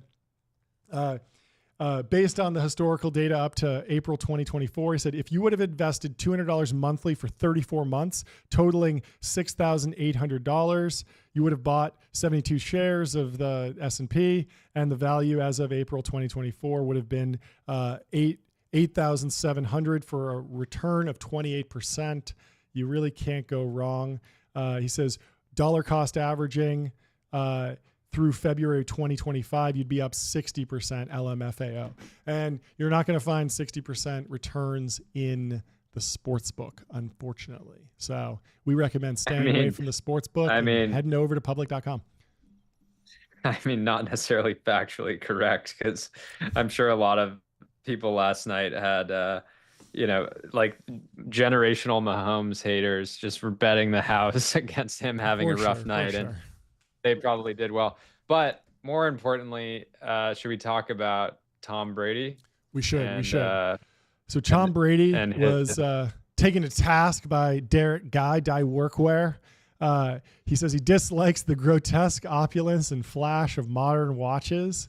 And we have some info here. Tom Brady was spotted wearing a Jacob & Co. yellow sapphire caviar tourbillon watch worth over $800,000. Is an exclusive. It's an extremely exclusive piece. And if you want to pick up an $800,000 watch, we recommend that you head over to Bezel. Download the Bezel app and pick something out. Not my taste personally. I'd probably go for something a little bit more subdued. But if you want to make a statement, can't go wrong with a Jacob & Co. sapphire diamond caviar tourbillon. Yeah, an absolute hitter. So we were texting with Quaid, one of the founders of Bezel, about this whole debacle, and Quaid, didn't actually have direct context, as I'm sure it wasn't released, but he felt that this was such a ridiculous watch choice, and I'm sure even Tom felt silly about it, that he said it was a possibility that it would be an actual paid, some type of paid partnership. Awesome. But who knows? Who knows? Certainly, Tom has been photographed in some fantastic pieces over the years. Made a statement. So as soon as this went out on TV, I was searching X just for Tom Brady watch, and there were thousands of tweets. Like, he grabbed the attention with it. Maybe in a good way, maybe in a bad way, but either way, he's raising the profile of of flashy watches. Loud opulence is fully back with this watch, and there's a lot to like about this. Nothing wrong with a gold watch, nothing wrong with a big watch, nothing wrong with a tourbillon in a watch. Nothing wrong with a watch that is majority yellow sapphire. Yeah, so I also saw something else. I didn't really know this, but apparently these watches actually trade very quickly at a fraction of their retail price. So they retail really high, but the secondary market for Jacob & Co. is pretty rough, which makes sense. I don't think a lot of people, to be honest, I felt like very few people saw this watch and said, I need this watch. That's incredible. Whereas I've seen Tom Brady's, Tom Brady, frequently gets featured on like celebrity watch roundups, and oftentimes he'll wear stuff that's like, yeah, that is a fantastic piece. Like, I would love to add that to my collection someday. And so, anyways, I don't know if it's hard to. I love XAI is trying to explain it. Why did Brady pick this watch? It's like, we'll never know. We'll never know. We'll have to get him on the show and ask him. But let's stay with the Super Bowl. We're going to review some Super Bowl ads. Of course, ChatGPT, massive ad. Very controversial. A lot of people hated it. Some people loved it. Jack Appleby chimes in. He says, ChatGPT, what? You just lit $7 million on fire. Worst Super Bowl ad ever. Imagine having one of the coolest tech innovations ever and not showing the super audience what it actually does. God, that was a horrible ad. How did you feel about the ChatGPT ad, Jordy, when you saw it? So AdQuick partnered with Beehive. And they did a whole roundup, and they actually had it listed that this was a $16 million ad because it was a full 60 seconds. It was basically the ad unit for Sizelord. So I, looking at it outside of the realm of the context that it was being played, I thought it was a fantastic ad. I watched it. I felt it had a lot of very cool symbolism. It was a it was a lot more fun than anything that I've seen OpenAI Yep. put out. Uh, I thought, yeah, again, I've rewatched it since then. I thought it had good energy. It made me like OpenAI more, Yep. right? Because a lot of this stuff, like a lot of the criticisms lately, if you ignore Sam Altman, have been Yeah. around, in the nonprofit structure have been around, oh, they're bad at naming, Yeah. that like what's going on here. And so you're just focused on like, using the app all the time, but you're like, oh, O1 Pro, O1 this. And this felt Yeah. like they kind of rallied around this whole, it felt like, showing the sort of history of humanity through this, very cool in sort of bits, right? It was just a very I felt like, yeah, you could easily apply all the symbolism and meaning behind it, and it felt inspiring and futuristic and fun. Yeah. But then you put that in the concept in the context of, hey, you had an opportunity to, who is this for? I felt like this was a great ad for the technology Yeah. industry and the sort of almost like power users, right? But um, the thing is, like, they're in the middle of raising $40 billion. This is a fraction of their probably like next 12 months ad budget, and it's for perfectly fine for them to sort of light money on fire but Yeah. The way I think about it is when you're a startup that's bootstrapping, you have a vision, you have a philosophy, you have a message for what you're building, a story that you're telling. And when you have no money, you're going to go direct and you're going to write maybe a thread or a long post or a blog post and put it out for free. And if it's compelling, it'll go viral. And maybe it's a pitch deck and your idea is instantiated. Your vision for the world is instantiated in a deck that goes around and is told to people one-to-one for free. Then as you get bigger, let's say you're a billion-dollar unicorn, you might be able to instantiate your vision statement in a really slickly produced video that you put out on Twitter or X, or you put it on your homepage, and it's a message from the founder saying, this is what we believe. And then you'll do some earned media and you'll keep telling your story. But when you're a $150 billion company raising $40 billion, like, you can just put your vision statement you on can the just Super do Bowl. things. That's the, You can like, just it's do basically expensive. just, yeah, Yeah. it's just like, hey, we got this cool vision video. It tells everyone what we're like. Why don't we just like put some spend behind it? And some spend in this context is a Super Bowl ad. And it's crazy. But yes, I agree that like, this is not a good direct response ad. This doesn't tell me what the product is, but as an individual piece of content, I liked it.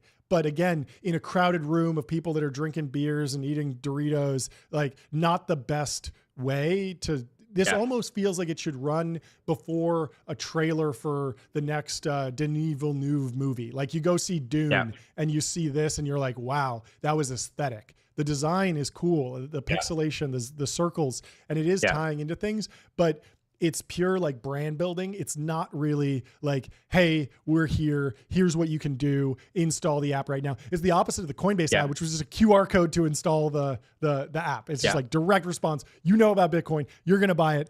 Get it right now. There's a lot of ads that do that. Like, there were a number of companies that were like, hey, here's the QR code to download the app. We're giving away money, or, order on Uber Eats today, order on DoorDash today. And this was very much just like, we have a vibe reel and we're putting it out and we happen to put spend behind it. So it wound up at the Super Bowl. Yeah. So one effect that was positive and that this was what they were probably going for is the takeaway of, oh, this is the next Apple, right? Because it felt like it felt creative and inspiring and fun. And it felt like, human and even though it was this sort of digital experience, if you wanted to say, how do we, if OpenAI and OpenAI probably went to their ad agency and said, we want OpenAI to fill this void that Apple left, right? Apple's like saying Genmoji it and like all this like slop out of home ads. Hey, there's this void. There can be this inspiring, human-centered consumer brand that sparks creativity and helps, which is what Apple did, right? Now, the ad agency's job is to come up with something, and they then convince the company and saying, this is the right thing. Like, you're gonna, this is your moment. Like, let's own this. Let's do a 60-second ad, and let's be the most, inspiring, cool ad. It was like objectively the coolest ad that I saw. Right, Ramp was super cool if you're like Eagles or Saquon fan. Yep. and you're already a Ramp customer, and it's like, wow, Ramp is this massive, company. They're playing at like they're in the big leagues now. This isn't a startup anymore. If ChatGPT, OpenAI wanted to come at this from the lens of, hey, let's use this as a user acquisition moment to like put heat on Google, I would have taken the $16 million and run 4 individual ads throughout the entire Super Bowl and just done 15-second ads, right? So Yeah. it's like demonstrating how the product can be used in different ways of saying, hey, And use tie it it to to generate sports. Yeah. revenue. Yeah. Tie it to sports. Say like go to ChatGPT right now and search, tell me the history of Saquon Barkley. Oh, explain to me all the rules of football. Hey, I'm watching for the first time. Like that could be a really fun use of ChatGPT because a lot of people are watching football for the first time. Hey, I noticed that like you get the ball on the 30-yard line now when the ball goes out of the back. Yeah. That's a new rule to me. When did that go in? That's a question that I would actually ChatGPT during the game, and they could have played on all of that, done a ton of stuff just to drive downloads, but that wasn't the goal. Yeah, they could have done an ad for the DGen sports bettors, the sort of moms, the girlfriends that don't know about football at all, for the hardcore fans. And to me, this is, I'm going to make a funny comparison here. So if I'm Perplexity or I'm Google and I'm seeing this OpenAI, I'm like, whew, that was close, because they could have come hardcore for the sort of search answer engine type narrative. Totally. And I noticed when I was watching the game, I was Googling, I still landed on Google Super Bowl stats because I wanted to know how many rushing yards each team had. And Google had a beautiful little like programmatic, it wasn't generative AI. It just plugged into that widget. I didn't even have to go to a sports website, and it just gave me the exact info I needed. And that's something I could have gone to ChatGPT for if they just built like a little module and like made it fun and interesting. And Perplexity's doing that. Yeah. And I'm sure that they, next Super Bowl they'll be there. But interesting execution for sure. If you're Perplexity, right? Watching this ad, you're sort of like, my competitor, which they're very real competitors, right? Even if they're technically like marketing and going in different directions. The Perplexity team is like stoked because they're like, okay, ChatGPT took an opportunity where they could have like dominated mindshare being this new search product, and they like did this brand exploration. Yeah, it's similar to Drake watching Kendrick Lamar. Diss him, aggressively through this thing, but put on what many people are saying is like the worst halftime show that they've ever seen, right? And so he's sort of like watching, and he's like, oh, like I guess, dodge the bullet a little bit. I mean, it was the same thing where I think that Kendrick performance probably would have been great in a different context, but it just wasn't. People didn't think it was appropriate for the Super Bowl because, again, like Kendrick has all these like layered lyrics. It's almost better to listen to it like as an audio file with some great headphones, as opposed to like in a loud, crowded room when everyone's drinking beers and you can't really follow what's going on. Versus like the Kendrick performance 2 years ago at the Super Bowl in LA was like Dr. Dre and Snoop Dogg just playing like the biggest bangers. Everyone has heard these songs, and it just looked like a party the whole time. And you're like, oh, okay, that's what a Super Bowl show should be. And it's not like the Super Bowl is so low attention span the whole time. People are second screening, they're talking, they're drinking, they're playing drinking games. Like breaking through with anything that requires any sort of secondary level of thought is just really, really difficult. But let's move on to some other Super Bowl ads. T Die in the chat says, ChatGPT, cook me a nasty plus 1,000 parlay. There you go. So that there could have been some, but one of the even cooking. How do I make a great nachos? How do I make wings? Yeah. Like that's something you could ask ChatGPT. Didn't break through in that way. Yeah. Jack. Yeah.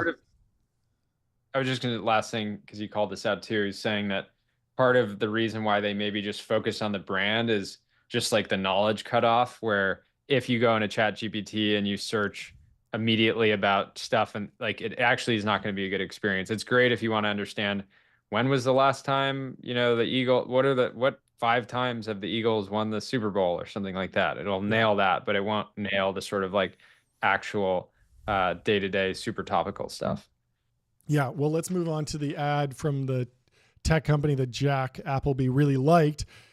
He loved Google Pixel's Super Bowl spot. He said it was so touching. He said, "I'm not crying, you're crying. No one's better at taking a tech feature and telling a wonderful emotional story while still making sure we all get the product benefit. This script is fantastic." And the screenshot here is a Google search bar saying, "Explain bullying to a child." So very like emotional, playing on the heartstrings of like being a parent, how you would use Google to solve a really complex and difficult topic. And Google has always been great at that, telling like a love story, an emotional story, and I think they've really done a good job of like telling some sort of like cinematic vignette that's emotional while still tying it back to the product. What was your take on it? Did you watch it, or are you seeing it? So I think it was a well-produced spot. It's just Sure. like there's such a big disconnect with a Google ad and Yeah. what they actually are as a company. If I wanted to understand how to explain bullying to my kids, Yeah.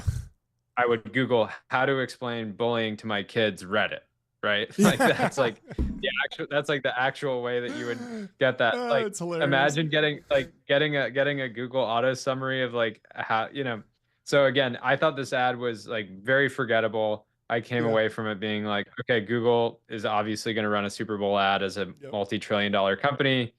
Not going to remember it, really ever again. I hardly remember the contents, and I'm very much in the target demo, right? It was all Yeah. about, sort of parenting and Yeah. so anyways, I thought Yeah, it I was mean, a big miss. it feels like the prestige movies at the Academy Awards, where at a certain point, like, okay, yeah, I can just imagine that this year's Best Picture nominees are going to be about like, oh, a brave journalist fighting some big thing, and then like some foreign language film about like the Catholic Church or whatever. And I don't even know what movies are nominated, but I'm sure they're going to be like the same like heartstrings dramas that are like always prestige films. Google's just put out so many of these that they fail to break through in the same way as like I think the first time Google did it, it was very, very cool. But again, at least they're explaining the product, because Salesforce did not do a good job with that. I don't know if we should move on to Well, yeah, and Salesforce. the last thing is like getting an ad from Google is like getting an ad from Comcast, right? Like Yeah. it could be the most well-produced emotional ad, and you're still like, cool, thanks Comcast for taking Yeah. up time that I'll never get back. Like it's not. Yeah. uh, And so Salesforce, Jack Appleby says, "What, Salesforce? Your Super Bowl ad makes no sense. Restaurants don't seat you outside in the rain, and no one understands your AI product's role in reservations. Why? What a weird spot that serves no purpose." But they got your boy Matthew McConaughey on in the ad. He had so many cameos, and yeah, Salesforce has always kind of struggled with this. They tend to paint a very broad picture, and they don't do a good job. It's interesting because it's kind of in the same realm as like people were kind of criticizing the ramp ad because they're like, how many CFOs were really watching? But at least the ramp ad was like very clear value prop for the CEOs, for the CFOs. Whereas this, but to be clear, yeah, probably like 90% of CFOs are watching. totally, Like yeah, it makes sense. anywhere. So yeah, you're if you want to, sort of collect Yeah. The flip side is that 90% of people who manage Salesforce installations were also watching, but they don't do a good job of showing the value. Like with the ramp ad, it's very clear. It's like instead of expense report receipts and like dealing with filing expense reports, Ramp will make that faster. So what you should be doing in Salesforce is saying, instead of manually going through and tagging every every different line item in your CRM, Salesforce AI agents will do that for you. But instead it's like this very vague ad about Matthew McConaughey dining outside. Yeah, in the rain. It's striking, but it doesn't tell me what the product is. Well, so you remember in 2023 where there was this controversy because it came out, I think in some type of shareholder report that Matthew McConaughey was making like $10 million a year to basically be like around like Benioff's like friend, like, hey, I'm gonna give you 10 million a year to just kind of like do creative advisory on the company and stuff like that. I love it.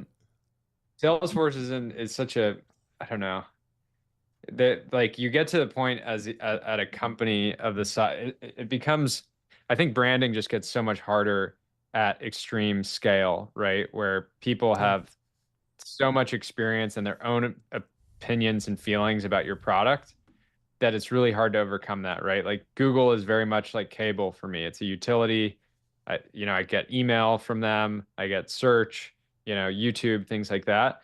But I don't really care to have like that much of an emotional relationship. And then Salesforce is the same thing where it's just sort of a dominant CRM provider. It's known for being clunky and hard to implement and it's sort of almost like a necessary evil. And so just going and doing random stuff like this doesn't move the brand forward. It doesn't increase people's feelings. I can't, maybe the average American is looking at this and being like, I like Matthew McConaughey. Maybe I'll maybe I'm more inclined to take a Salesforce demo next time I get hit up by one of their SDRs. Like Yeah. maybe, who knows? Yeah, maybe. Yeah. I mean, just brand awareness. They're in the game and they're just getting a little bit across, but they could have been more terse with it. Well, let's stay with Matthew McConaughey because a couple slides later, Ben, we got Uber Eats with the most cameos in a Super Bowl ad. They got Matthew McConaughey there. And I saw this ad and I liked it. I thought it was interesting because like it is a tech company advertising the Super Bowl. We barely even think about it because it's just a food delivery company. But I just thought it was like the perfect place to advertise this because you're eating and there's always last minute things. Everyone's ordering pizza. There's always Domino's and beer ads during the Super Bowl. Uber Eats and delivery services is the perfect time to advertise. Oh, we forgot the wings. Let's see if we can go on Uber Eats. They had some really nice green bags, which I've never received Uber Eats in, but they really stuck out in every single shot that they framed. It was beautifully, the cinematography was beautiful. And they got a bunch of cameos to kind of just draw your eye back to the screen for something that would otherwise be pretty boring. But it's the perfect time to think about, hey, I do want more chicken wings. Let's order that right now. And I bet a lot of people installed the app and I bet a lot of people just ordered Uber Eats while this ad was going live. So I thought it was a pretty good one. What do you think, Jordy? I actually didn't see this one. It might have been in the second half where I knew Ramp had the game in the bag, so I just kind of checked out. Okay, well, let's move on to the Instacart one. I don't know if you saw that one. No, but yeah, looking at Uber Eats and these sort of mass market consumer products, it is, I think the Super Bowl is a great way for an enterprise company to say, hey, we're here, we're playing in the big leagues. It's a tougher place to stand out if you are, a dominant, enterprise company already and people already have opinion. But great opportunity. Again, probably some of the best money that Uber Eats will spend this year, even if it doesn't have the sort of direct attribution that they might have on other channels. Yeah. And I think Instacart, interestingly, obviously a direct rival in many ways, more for grocery than food delivery, but still in the delivery game. Jack Appleby says, wow, Instacart got some crazy brand cameos for their Super Bowl spot. Kool-Aid Guy, Mr. Clean, Old Spice Guy, Pillsbury Doughboy, and of course, Puppy Monkey Baby. I don't even know what that means. Chester the Cheeto is there. Chester the Cheetah, who is Cheetos mascot, is there. And I always wonder how these brand collaborations work. Do they wind up paying part of the ad spot bill? Like if you're Cheetos brand and you say, hey, it's a $6 million ad spot, we'll put in $1 million if you're promoting Cheetos in your Instacart ad, even though it's an Instacart ad, or is it kind of just like a friendly handshake thing? No, it's I always wonder about that. Who knows what the deal looked like? It's very possible that this was Instacart's way of hacking a free ad by going to the IP holders and saying, hey, I'm going to get you in the Super Bowl for $1 million instead of, whatever. And you're going to get that exposure to the audience. And that's just an easier decision to make. And Instacart might have cut the, piece up and said, hey, everybody's throwing in 6 million or 8 million or 4 million, whatever. I don't know how long the spot was, but yeah, I mean, it's kind again, of a cool I was strategy. thinking Y Combinator should run a Super Bowl ad, carve up the 6 million into 60 different companies. You get half a second, your logo flashes on the screen. We almost did that back in the party round days. We got like a very last minute offer. It was like 30 grand and for like a 15-second spot in like the Northeast or something like that. You're going to cut it up and do like a last minute thing, like drop your logo, but the logistics of getting all the approvals and everything just didn't work out. Well, it would be fun. But And last but not least, we got to close on the ramp ad. I love that they've been doing a lot of follow up. They've really been getting all the juice out of this lemon. They're squeezing. Eric Lyman today writes, why did Ramp make a Super Bowl ad with Saquon chasing down expense reports? Because while everyone was watching the game, finance teams across America were still working to close January's books. I was surprised to see in our analytics that tens of thousands were working the weekend. They deserve their moment in the spotlight. And so, I think the ad went over very well. It was very clear and it delivered very quickly. And I was happy to see it live.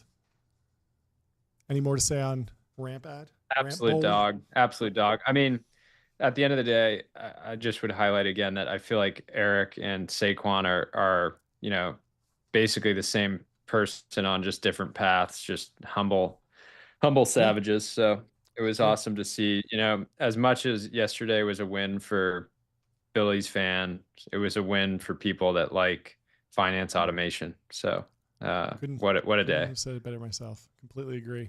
Well, let's move on to some timeline, some news from X over the weekend. Ben Hylack says if O3 was the 175th best programmer in the world, every company in the world would immediately stop hiring software engineers. We clearly need a better way of measuring what LLMs are capable of because OpenAI's reasoning model has been climbing the rankings and has been ranking very highly in terms of software engineering, but still has yet to be fully implemented at a lot of companies. What do you think? There's always the argument that this stuff is just additive. You keep your software engineers and you let them do more with the new tools, or in the future, maybe you don't hire them at all. What do you think? No, I think it's a good, I think it's just a great framing from Ben. Ben and people that listen to the show know that Ben did the Jaguar redesign. It also has an AI analytics company. But it's a very good point in that you can say that O3 is ranked as the 175th best programmer, but in practice, it doesn't feel like that when you're using it, right? It doesn't feel like you have a top 1,000 programmer in the world coding with you. It feels like you have more, people position it more as like a very good new grad that can work extremely quickly, right? Yeah. Which is still very valuable. And so like, I think calling out that difference between what it's capable of, but then what matters more is how companies are able to leverage it internally, right? And OpenAI, clearly is still hiring software engineers. They're also not getting the same value as 170. So it's like ability and value, right? Everybody's hired employees who are like ridiculously talented, but then can't deliver on that talent in your organization. And that kind of feels like where O3 is at, and just all models in general. It's like, hey, you're clearly brilliant, but like you got to be able to do a bit more for me here, right? For it to like, sort of live up to the expectation. Yeah, a lot of supervision still involved. Have you been following the AI.com drama? There's a tweet here. Oh, yeah. Breaking, DeepSeek may have bought the domain AI.com, and it now redirects straight to their site, just like how OpenAI snapped up chat.com. Our domain power moves the new arms race in AI. But Pierre Richelson says AI.com is the wildest thing out there. No, it's not changing hands. There's a person behind this URL switching from OpenAI to XAI and now to DeepSeek. What a fascinating hustle. So, what are they getting out of this? I don't understand. No, so what's really obvious here is that AI.com is owned by a domain investor. Mm-hmm. And nobody, they've clearly gone to all these different companies and tried to sell it to them. And now they probably, I'm sure like any of these companies would pay $5 million for AI.com, right? Yep. Just to kind of have. But I don't think it's that great of a name for a bunch of reasons, or like necessarily that valuable. And so I think a lot of these companies are probably looking at it and being like, well, we have our name's OpenAI, ChatGPT is our core consumer product. Yep. XAI is like, okay, XAI is a pretty good name.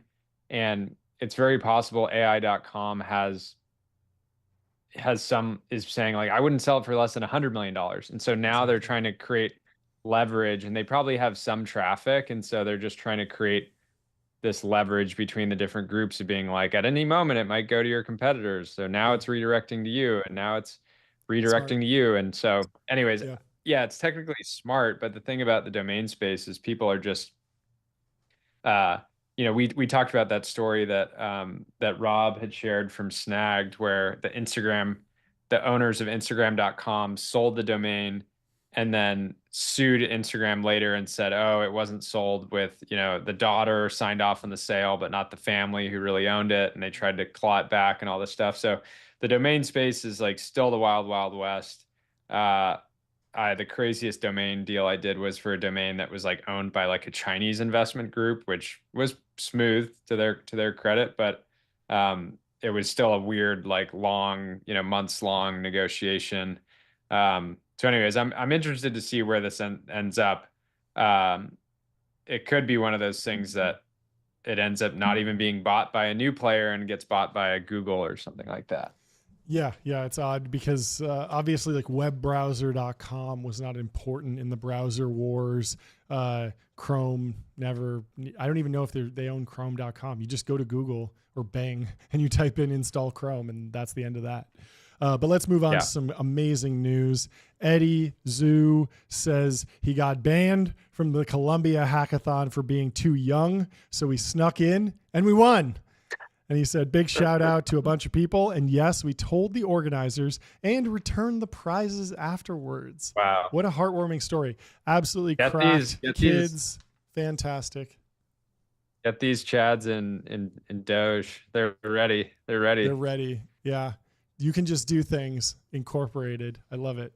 Very exciting. I mean, I don't know why there's an age gate on hackathons. Maybe it's something about Columbia wanting to restrict it just to students. But I love that they snuck in, and hilarious that they won. Well, there's some students that would be 7 that could be, just, a year ahead or something.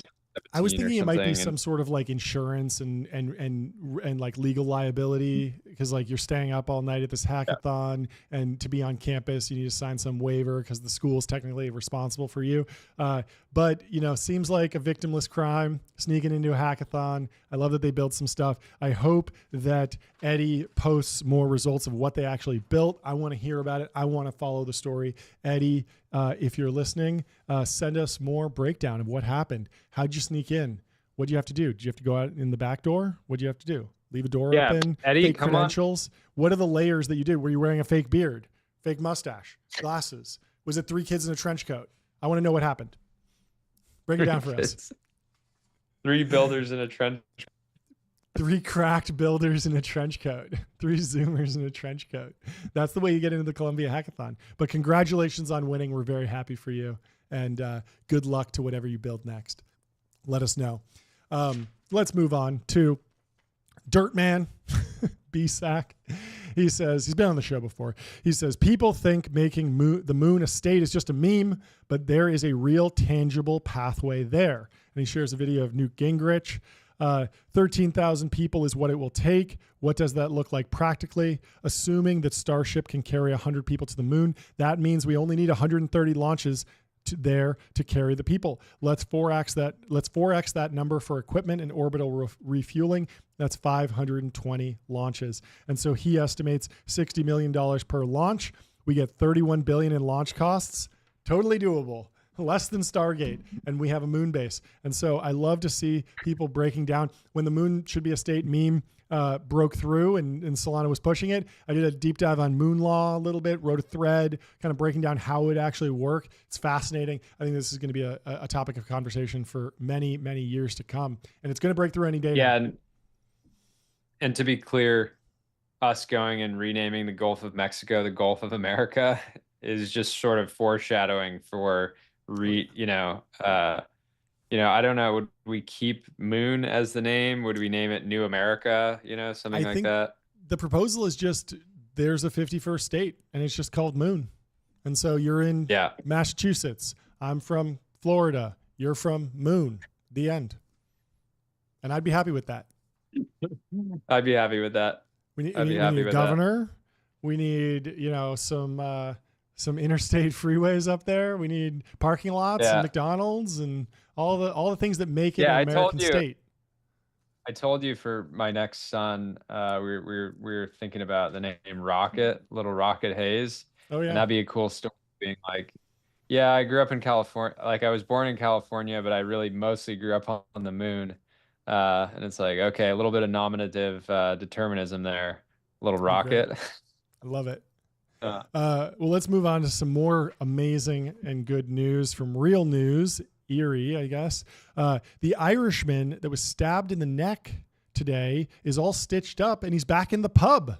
The Gales are a hardy bunch. Let's go. He says, throat stitched up, attacker in custody, beers on tap. We live to see another day. So congratulations to the Irishman that was stabbed in the neck.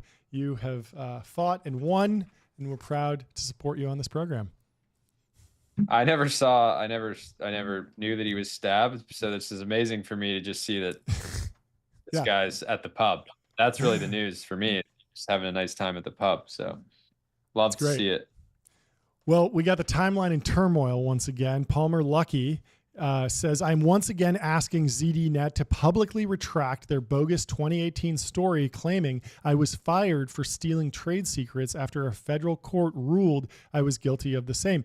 The way they have handled this is insanely unethical. I was never found guilty of anything, which is true. And so Paul Graham chimes in and says, why don't you just sue them? And Palmer says, because it isn't illegal to publish falsehoods about public figures. On the balance, it's probably good that the state cannot outlaw crappy journalism, but it does mean putting up with this type of nonsense. And so Palmer's only recourse is to take to X. Paul PG follows up by saying, it seems like you can sue them if they deliberately, with actual malice, publish lies. And one could argue that they are doing this if they don't correct an article that they know to be false, since the publication of an article on the web is ongoing. I'm not a lawyer, but just deliberately refusing to update an article that they know contains lies seems to me libel in the spirit of the U.S. law. If a U.S. judge agrees, it would be a valuable precedent. And so Palmer has been fighting the good fight against muckraking tech journalists. I think that these journalists should just stick to the stables, stick to dressage, maybe a little jousting here and there. Just head out to the family, the ancestral estate. Play some life-size chess. Stop writing hit pieces and just enjoy a nice glass of champagne in the morning while a string quartet plays classical music for you to wake up to. Life could be so easy, but instead you choose violence every day on the internet. So tech journalists, you're Incredible. on notice. Let's move on. Kevin follows up with a beautiful screenshot from Polymarket. Will It's Kevin win Reply Guy of the Month? 100% chance. So congrats to Kevin. Enjoy this meme from when I was trying to win TBPN Reply Guy of the Month in December. We love Kevin. We're fans. I'm going to make an impulse decision right now, and hopefully you back it, but I'm going to go out on a limb and say Kevin is the February 10th Reply Guy of the Week now. Let's do it. So we just did it. Congratulations, Kevin. Fantastic. Reply Guy of the Week. I like this asset. He clearly, did the work. It looks nice. Oh yeah. It's on brand. That's like a nice emoji bottle. I think we might. The need Dom to start- Perignon is very carefully matted. There's no rough edges. This was Photoshop. This is artisanal meme making. Very, very high quality. Yeah.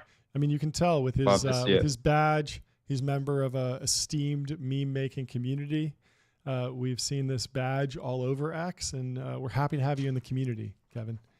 Let's move into a post by CMAC. It says the average European employee's workday, and it's a day in the life of Brunello Cucinelli. 6 a.m., wake up in his countryside house. This could be a tech journalist for all we know. Revel in the silence of nature, slowly get dressed at 7:45 a.m., breakfast at the village bar, coffee and a croissant, take some time to plan the day ahead. 8:30 a.m., walk to the office, morning work block dedicated exclusively to design work, no meetings or gaps. 1 p.m., walk home for lunch, pasta with olive oil and tomato sauce. 2 p.m., 30-minute siesta, a crucial part of the farming culture he originally comes from. 3 p.m., afternoon work block, admin, ops, finance, production, and plans for the next day. At 5:30 p.m., the whole company stops work and tails the late afternoon off. takes the late afternoon off. Brunello places a high premium on rest, soulfulness, and personal study. At 8 p.m., he has a light supper, reading from his 5,000 book library. Let's go. 9 p.m., he heads off to the cafe to meet friends. They discuss politics, philosophy, religion, and other subjects late into the night. Jordy, what do you think? Is it a winning formula for a good day? A lot more work in here than the average European work day, I would have to imagine. So, calling one of Europe's top CEOs, average is sort of, throwing a little bit of shade. But this just made me think, I think we need to do a deep dive on who's more goated, Brunello Cucinelli or Pietro Loro Piana. And because a lot of people say Brunello just like copied Pietro's like whole like sort of like thing, like copied his bit basically. And so I think if we did, who's basically the goat of goat debate, fine fat, the goat debate basically. But yeah, for venture capitalists, attire, I think that'd be good. I'm a little biased. The suit I ordered last time in New York, I was in New York's Loro Piana fabric. Okay. So pretty excited for that. But we really got to nail down the goat debate here. Yeah. Well, you take that side and we'll get someone to debate the Brunello side of the debate, and we'll have us a fight, a knockout, drag out fight. It'll be great. Well, let's move on to a fantastic promoted post from Wander. They say, feeling spontaneous, we just dropped the price at Wander Brandon Beach to $395 a night from tomorrow to February 14th and February 17th to 21st. It's one of the most beloved locations near its world-famous Brandon Dunes Golf Resort. So if you're a golfer, go check out this Wander. It looks wonderful. And we have another post from Wander that I wanted to highlight because this place, I might be locking this down pretty soon. This looks amazing. So Jerry Lee says, I miss waking up to these views. Stayed in the most stunning house in Palm Springs via Wander. And if you click forward, Ben, there's some close-ups here. Really, really iconic. The vertical post doesn't do it justice, but it has this amazing circular pool with a jacuzzi out in Palm Springs. Looks like just a fantastic place to stay. Couldn't recommend it enough. And of course, you can find it on Wander. We need to do our first shirtless episode, and I think this is it's so cinematic. It's so cinematic. Like I have no idea. Everything else would it fit everyone. I'll figure out all those details, but I got to be there. It looks beautiful. If you're listening to this, it's just one of the most beautifully designed buildings. It looks like it's just incredible. I can't say enough nice things about it. So go check it out and just browse Wander and see what's out there, because there's so many good opportunities for, vacations, offsites, company offsites, events, all sorts of different stuff. Highly recommend it. Well, speaking of shirtless podcasts, I hope Theo Von and Alex Wang are ready to strut their stuff, because they're doing a podcast together, baby. I love this. I think they met at the inauguration in DC. There was a photo of them. I think Theo Von's like chair broke or something, or something crazy happened like one of the Logan Paul brothers, or Jake Paul, fell down, and Sam Altman and Alex Wang turned around and Theo Von was there. Really, really funny world colliding moment. But Alex Wang writes, coming soon to a podcast app near you. He's doing the Theo Von Show. Theo, obviously an amazing comedian. He's interviewed Donald Trump. He's interviewed tons of comedians, tons of great people. He's really, really created a lot of breadth with his show. And now he's got Alex Wang on, the founder of Scale AI. Not a lot of B2B enterprise company founders making the podcast circuit, but Alex Wang is cutting his own his own path. This is an amazing and very unpredictable collaboration, but I absolutely love it. I only listened to Founders Podcast, but if I were going to listen to another podcast, it would be this specific episode. I also have to one of the posts from last year that went super viral was a picture of Theo Von in a suit, and I said Doug Leone, founder of Sequoia, colorized, and it went super viral. But I don't think most people, I think half the people didn't realize that it was Theo Von. Yeah. You've sent me pictures of Theo Von multiple times, and I've been that guy, who's the guy? And for some reason, when I see Theo Von out of context, I'm like, that's not Theo Von. But of course I know who Theo Von is. It's very odd. He is a chameleon. It's great. Yeah. Well, let's move on to Signal. Signal writes, I haven't posted on Instagram since October. None of my friends have either. Insta feels like a dying mall. Everything is just ads and influencer noise. Friend content has virtually diminished for me. I open it only because people still send memes. What's your Instagram experience been like? I haven't really been using it in a number of months. I got a new phone and I didn't install it onto like the home screen, so I never really open it. I check it every once in a while, and I basically just see who sent me some memes, and that's it. But I haven't posted on it in years. I've just been private. I want to retool it as a business account, essentially, to put some of our content on there.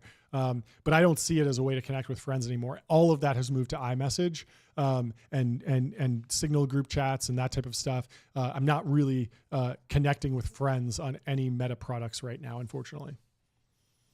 Yeah. Yeah. I thought that was notable. I mean, I still use Instagram, but more specifically around interests and then connecting with friends, like mostly connecting with my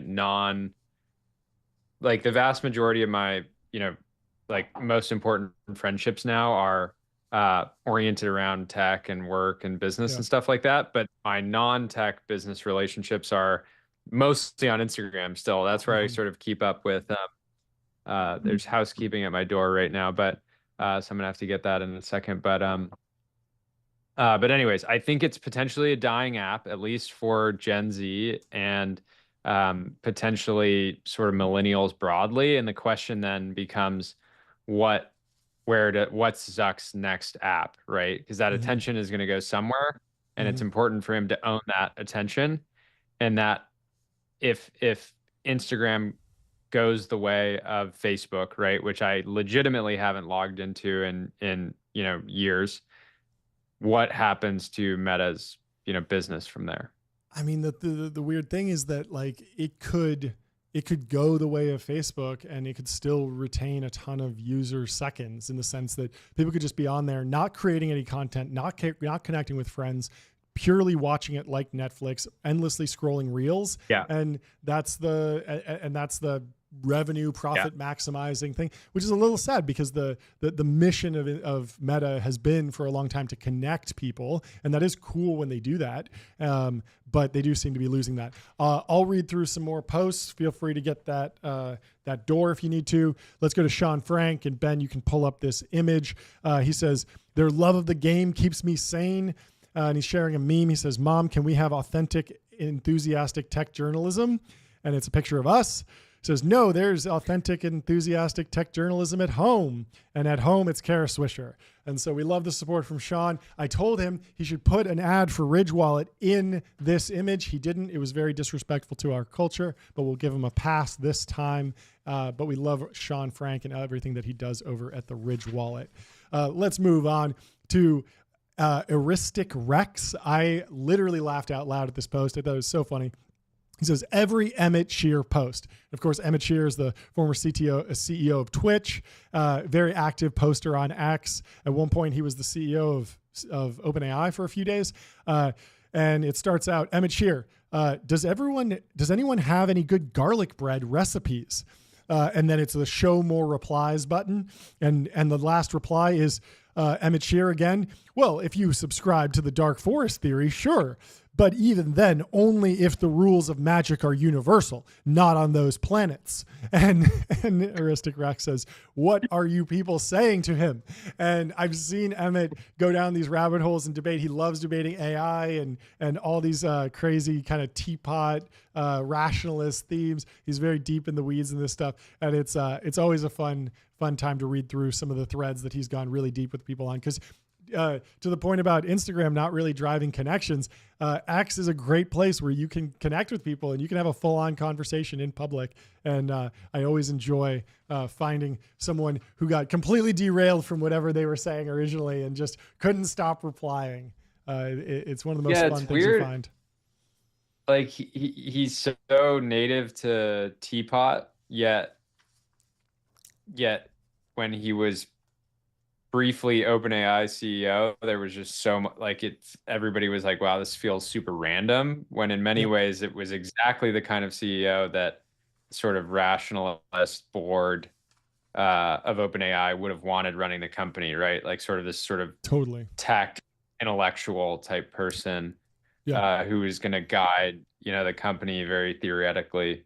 Yep. Um, Yeah, culturally, it kind of made sense. He could speak to the nonprofit side, the very deep in the weeds of the philosophy. But then he was a CEO who worked for Jeff Bezos. Like he actually does understand product and revenue and how to grow a company. So, interesting pick. Obviously, didn't last very long, but I've met him and he's a great guy. I love him, and he likes to have fun on X, which is what we're all about. Let's move on to Matt Grimm. I know you're gonna have a comment on this, Jordy. He says, does flying your company logo over New Orleans with a banner saying angel investors constitute a public solicitation? Is this the market top?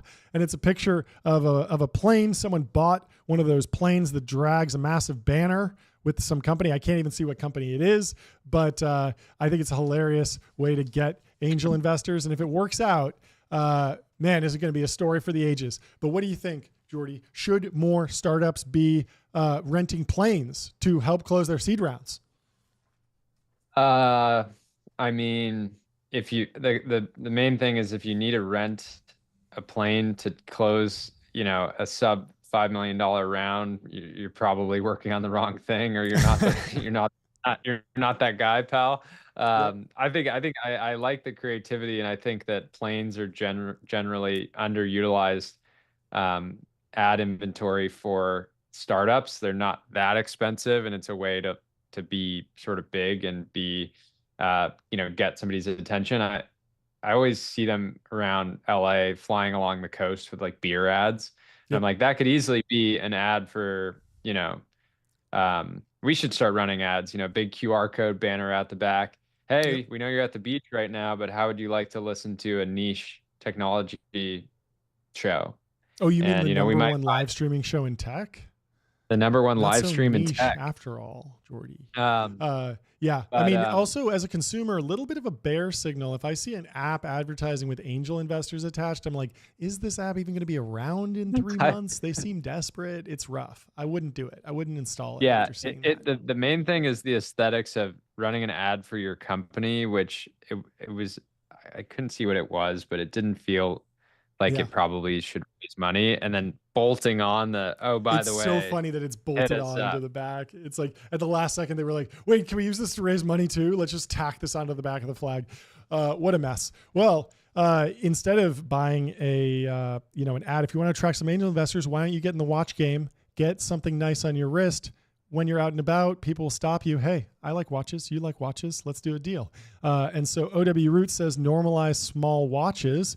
Interesting post. Obviously, the best place to get yourself a small watch is on Bezel. Highly recommend that. I've been looking at some small watches on Bezel. There's a lot of good options. And Antonio chimes in here saying, Longines Grand Classiques I inherited from my grandfather. I always felt it was small, but this morning I'm feeling it. And so there's some fantastic pictures here, Ben, if you tab forward, of iconic photos of men wearing small watches. Of course, there's the Cartier Tank worn by Andy Warhol, and there's some other small watches. I think it takes a little bit of style, a little bit of je ne sais quoi to pull off. But if you can do it, the pure function of having a conversation starter that fits nicely under a dress shirt is, I mean, it's just pure function and class. So. And we saw this with Tom Brady, where he was going bigger and bolder, and it's an arms race that can only end in nuclear war with the giant Flavor Flav clock around your chest. And maybe you want to go the other direction, a little bit smaller, a little bit understated, but for the real watch person, they'll know. They'll be able to clock it. Hey, Cartier Tank, very nice. Yeah, I like that. Muhammad Ali wore one. There you go. And I think that there is a little bit of a feeling in watch culture of the bigger and heavier the watch is, the more valuable it is, but also the more masculine it is. It takes a real man to wear a smaller watch, Yep. Anyway, let's move on. Well said. Let's go to, we should go to Emmett Shear, because we just mentioned him. He says, if someone is consistently getting good results, even though they're obviously doing it wrong, it means there's something you're missing about how the world works. I like that. Just a good inspirational quote.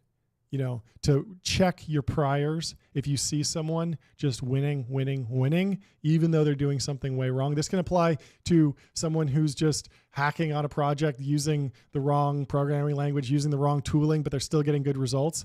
Cracked. And it can apply at the, I think the this highest applies. levels. I think this applies to content that people see as cringe. People see somebody posting cringe content and they think, Yep. oh, that's cringe. Why would you ever do that? And if it's getting, real engagement for every person that thinks it's cringe, there might be 5 people that don't and enjoy it. So I think, I think it's a good way to reframe how the world works. I got to go get the door here. Okay. Well, we love word grammar on this show. And we have a good post from Word Grammar. Word Grammar says, if your natural response to O3 is to downsize your team and cut costs rather than work on a 100x more ambitious project, you're NGMI. And I couldn't agree more. The tools are getting better. It means you can do more. It means you can just pull forward your entire roadmap, build more software, build more products. And that's one of the greatest things about AI. And I think that if you stay small and everyone else is being more aggressive, using more aggressive tools, but writing millions of lines of code, if that's what they need to do, much faster than you're just going to get killed on features. So you got to compete. And so it's this weird equilibrium where I think the end state will not be less work, but more product, really, which is exciting because we get more good stuff. And I like that. I like this one from Nick Milinovic, one of the friends of the show. He says, the animal spirits are back in fintech when these guys return. Ryan Breslow, founder of Bolt, is doing a keynote, and Dom from Fast is, what is he doing? Short home loans. Buy your new home now, repay when your old home sells. And so they're back. Both of the legends of the last cycle. A lot of people counted them out. But we love to see an entrepreneur dust themselves off and get back in the game. What you got, Jordy? Yeah, I want to know what you remember. There was that board struggle with Bolt. It was probably 6 months ago at this point where with the Breslow had all this. Yeah, he had all this money lined up, and he was trying to force people to double down and allow himself to basically regain control of the business. I don't know how that really netted out, but it seems like he's back if he's going and very blatantly representing Bolt at the conference. Like maybe he's figuring it out. It is funny that both of these guys, we joke about leverage on the show, but it is obviously a joke and for entertainment purposes only. But Dom and Breslow clearly love leverage because Breslow was building a product to help employees get what was it? It was to take out loans against unvested or vested, illiquid shares. Dom is now building a product to help you buy. I mean, what I actually looked through his website before this, and it's kind of an interesting thing where there's this dynamic. He puts it on the website very plainly. You can go see it, which is if you're walking around your neighborhood or somewhere and you see a house that you like, you want to buy it, like good houses go fast. And so if you're sitting on your house and you need to roll that equity into the new home, it can be almost impossible to get a deal done, right? Yep. And so having a short-term loan that's backed against the equity in your old home that allows you to quickly roll into something else, theoretically, if everything goes to plan, would work pretty well. So I think it's an interesting concept, and I believe in second chances, and I hope both of them figure it out. Yeah. Let's close on Santiago, good friend of the show. It's the last slide in the deck. He says Friday energy and posts a video of a weightlifter. I thought this guy was going to deadlift this. Is that him? That's Santiago, yeah. No way. I thought there was a chance, but this is so insane because I thought he was going to deadlift it because it's like 300 pounds or something like that. And I was like, okay, he's doing it. He's hang cleaning it or power cleaning it from the floor multiple times. It's like one of the most impressive lifts I've ever seen. So congratulations to Santiago. This is Brother of the Week material, in my opinion. It's going to be a crazy week. So I don't know if we're going to give it away yet, but keep posting stuff like this on X. I don't care if it gets 200 likes, 2,000 likes, 2 million likes. It's just positivity on the timeline, and I'm here for it. An absolute dog. That's a great place to end. Well, thanks for watching, everyone. Please go give us 5 stars on Apple Podcasts and Spotify. Leave us a review and put an ad for your company, a company you work for, a company you just like. Throw it in the comments. We'll read it live on the show. And follow us on X. Stay tuned for more. We got plenty more coming this week. Salute. We'll see you tomorrow, brothers. See you tomorrow. Have a good one. Bye.